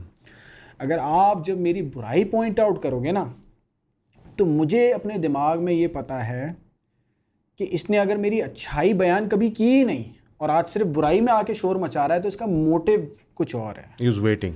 He was waiting. तो मैं इसलिए तो बोलता हूँ कि तुमने अगर मेरा नेट इन्फ्लुएंस नहीं देखा तो तुम मेरे दुश्मन हो और तुम दुश्मनी की नीयत से आ रहे हो, तुमने वॉर स्टार्ट की, ये जंग है, ठीक है, इन माई ओपिनियन। और अगर तुमने मेरी तारीफ़ भी की हुई है और बुराई भी कर रहे हो और फिर सवाल मुझसे पूछ रहे हो कि यार आपका ये मसला, फिर मैं आपको रैशनल लॉजिकल जवाब दूंगा विद फुल ह्यूमिलिटी, झुक के। लेकिन मुझे ये पता है कि मेरी ऑडियंस को पसंद है कि साद भाई बोलेंगे हाँ, तो मैं आम आदमी का माइंडसेट जानता हूँ। ठीक है।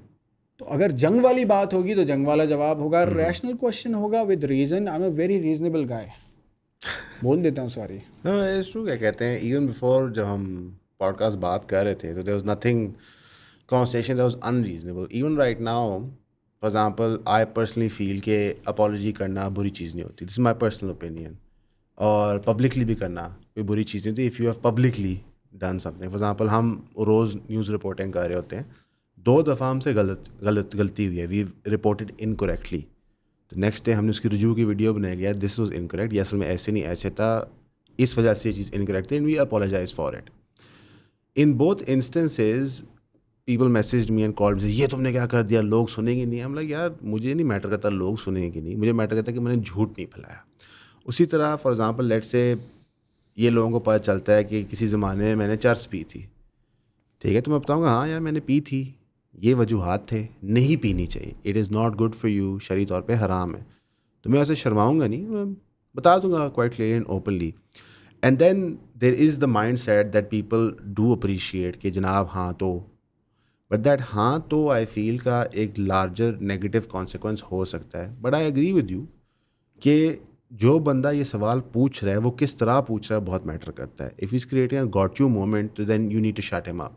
बट इफ इज़ जेन्युइनली लग गया कि ये साथ भाई इस तरह हुआ था, ये क्या है, तो आप उसको एक रीजनेबल बिल्कुल एक्सटेंड में आंसर करते देखिए, हो। सॉरी पे मेरी एक थ्योरी है कि sorry is just for mistakes and sorry holds the burden of not doing it again.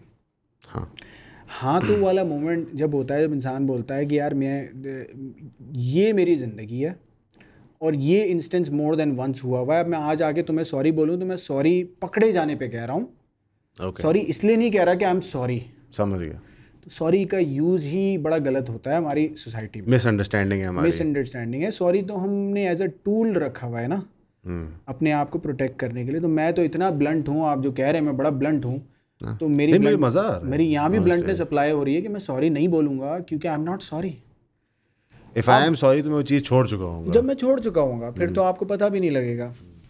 दूसरी चीज़ ये है कि अगर मैं किसी 4 लोगों से बात कर रहा हूँ जो मुझे पता है कि they are reasonable enough to understand a logic, an apology, and they are reasonable enough to understand कि this is not me, this may be a part of me at one stage of my life but this is not me. और अभी ये clarify कर दूँ कि कुछ है नहीं भाई, ये हम ऐसे ही बात कर रहे हैं। ये बात एक्चुअली उस पर्सपेक्टिव में ये for people trying to find moments for you to fall. Moments for you to fall. तो अगर मैं रैशनल लोगों से सिर्फ कम्युनिकेट कर रहा हूँ ना, तो चलो मैं बोलूँगा कि let's give an explanation, but I know when I am communicating there is 50 और 60% लोग जो इर्रेशनल हैं, उनको मज़ा चाहिए, मस्ती चाहिए, उनको चटपटा चाहिए, चटपटा चाहिए, गिरने की मस्ती आई हुई है अभी। ठीक है। तो गिरने की मस्ती, जब मैं ऐसे लोगों से बात कर रहा हूँ जो आपकी बात ही नहीं समझ सकते, मैं अपनी ब्रेथ थोड़ी वेस्ट करूँगा। ये काफ़ी वैसे मैं समझता हूँ कि इंटरेस्टिंग सिचुएशन होती है dealing with people, what kind of person is sitting across your. Internet बड़ा यूनिक है कि फेसलेस है।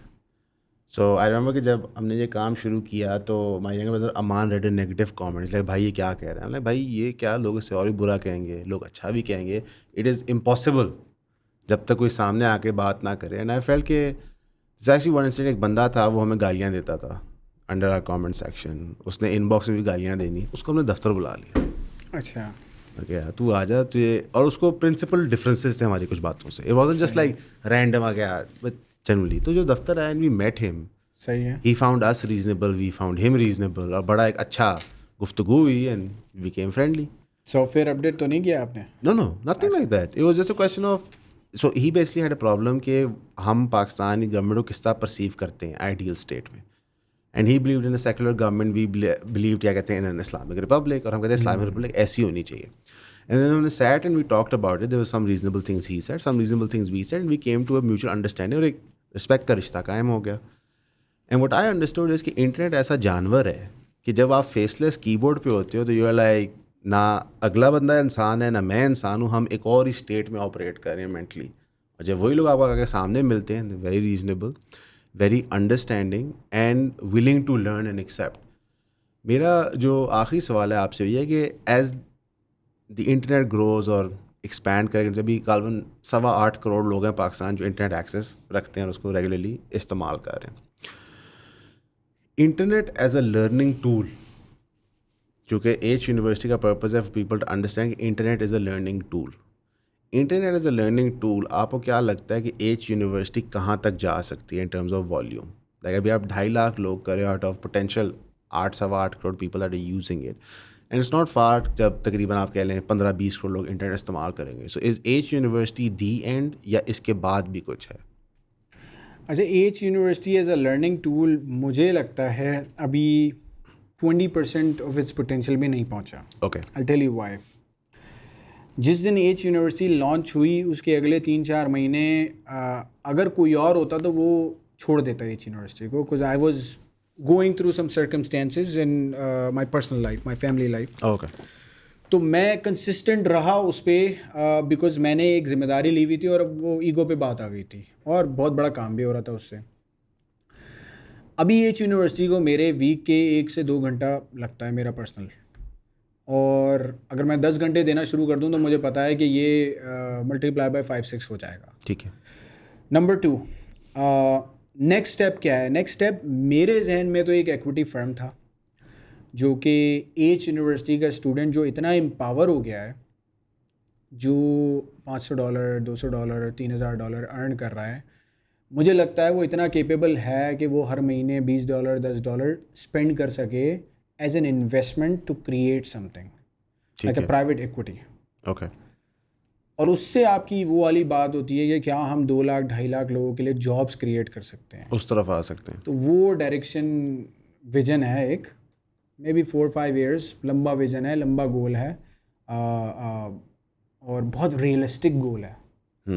और इसी मामलात में हमारी जो अभी डिस्कशंस और मीटिंग्स हो रही हैं जिसका मैंने जिक्र किया, वो इसी मामलात में हो रही है। मेरे आने का मकसद भी प्राइमरीली ये है। ठीक है।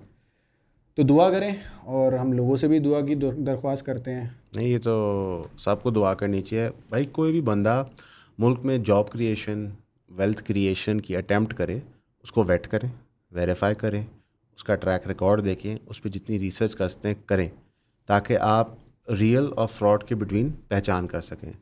जो कोर्सेज़ ऑनलाइन आपके लिए अवेलेबल हैं, फ्री ऑफ कॉस्ट हैं, उनको इनिशली प्रेफर करें। सिर्फ आपकी टाइम की इन्वेस्टमेंट है पेड कोर्सेज़ पे जाने से पहले। ये हम हमेशा कहते हैं, कोई भी गेस्ट आए, कोई भी बंदा दे रहा हो, वो आपको कोई फाइनेंशियल एडवाइस देता है, उसको काउंटर चेक और वेरीफाई ज़रूर करें। उसकी वजह ये है कि मार्केट के अंदर गंद भी बहुत ज़्यादा है।